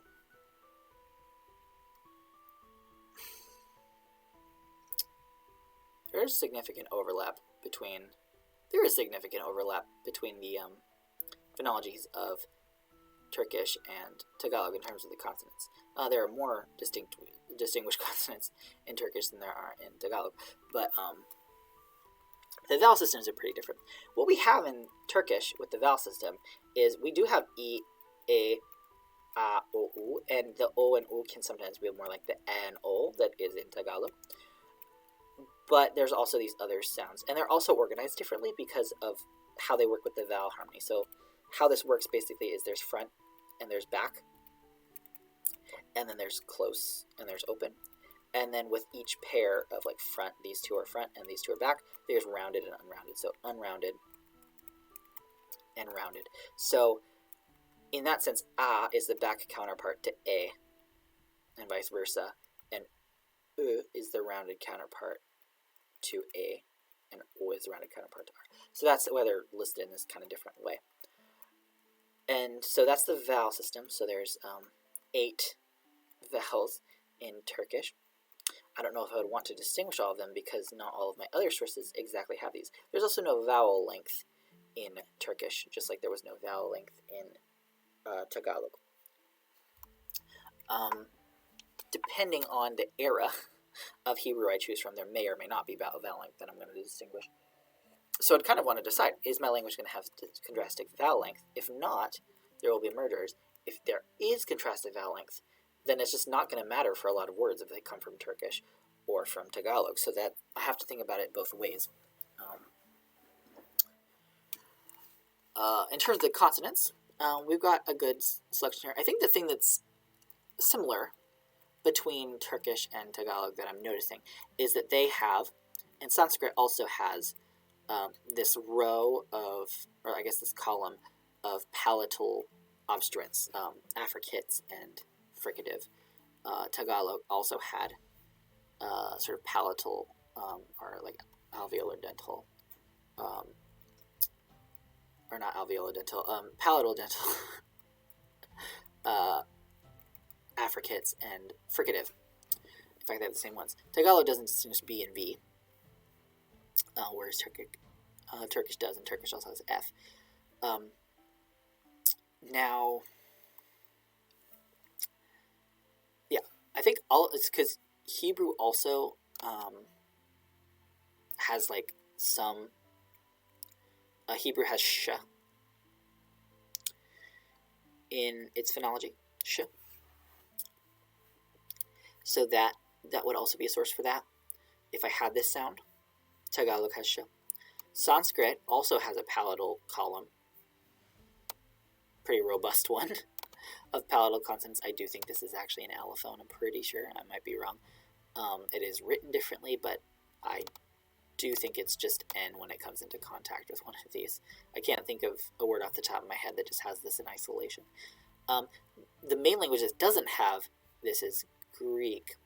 Now, modern Greek, and even some forms of ancient Koine Greek, did have, and modern Greek does now, have palatal consonants.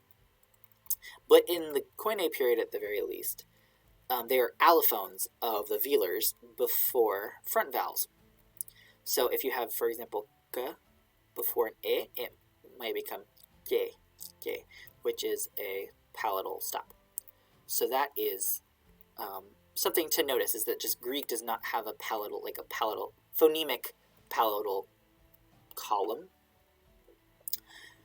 So there would be some sort of like a whole set of sounds that Greek would not be contributing. So if any time I was going to get a word from Greek, it would just never have those sounds. And that's fine. It's just, again, something to think about. So that's where I am with the phonologies of my source languages in terms of the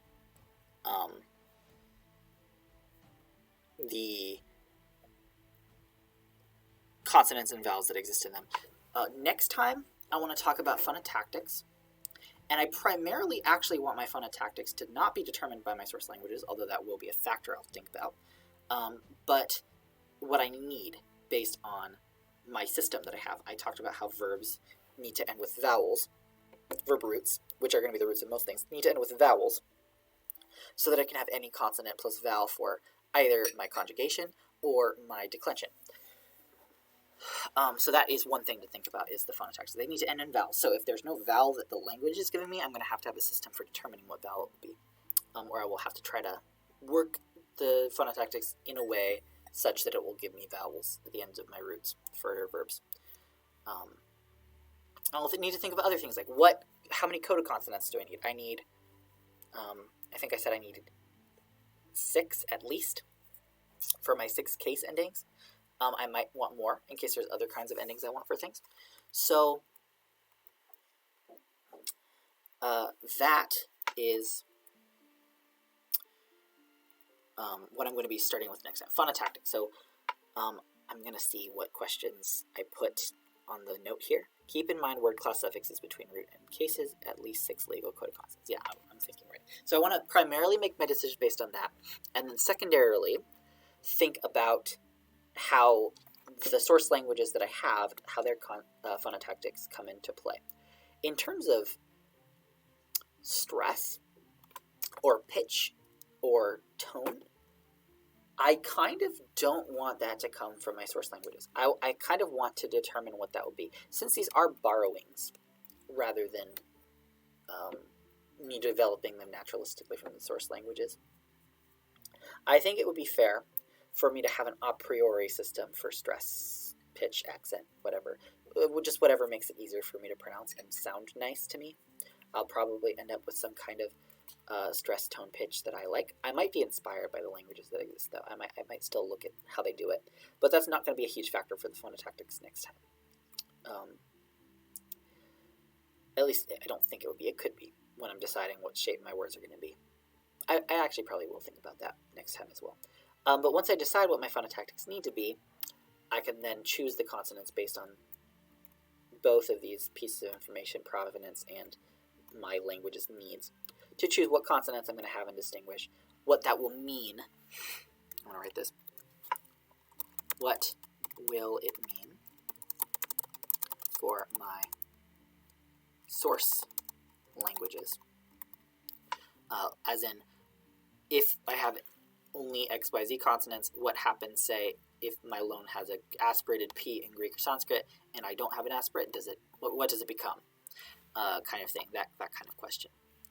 Vowels, yeah. So I was thinking about vowels for collective singulative, so that was just some ideas I had. But same issue with vowels, like thinking about what will it merge, what will it keep separate, all those questions that I kind of raised today. Talk a little bit about stress, pitch, and tone, and then I'm actually going to get into going back to my declension, conjugation, and talk about what those forms will actually be. So I can actually look at sources. I can look at what my source languages do for declension and conjugation of the kinds of things I'm going to be declining and conjugating, and see if there's anything that sticks out as particularly nice to loan from, or if I'm going to allow myself to just a priori make something up. I'm leaning on the former, but I could have the latter if nothing's working for me.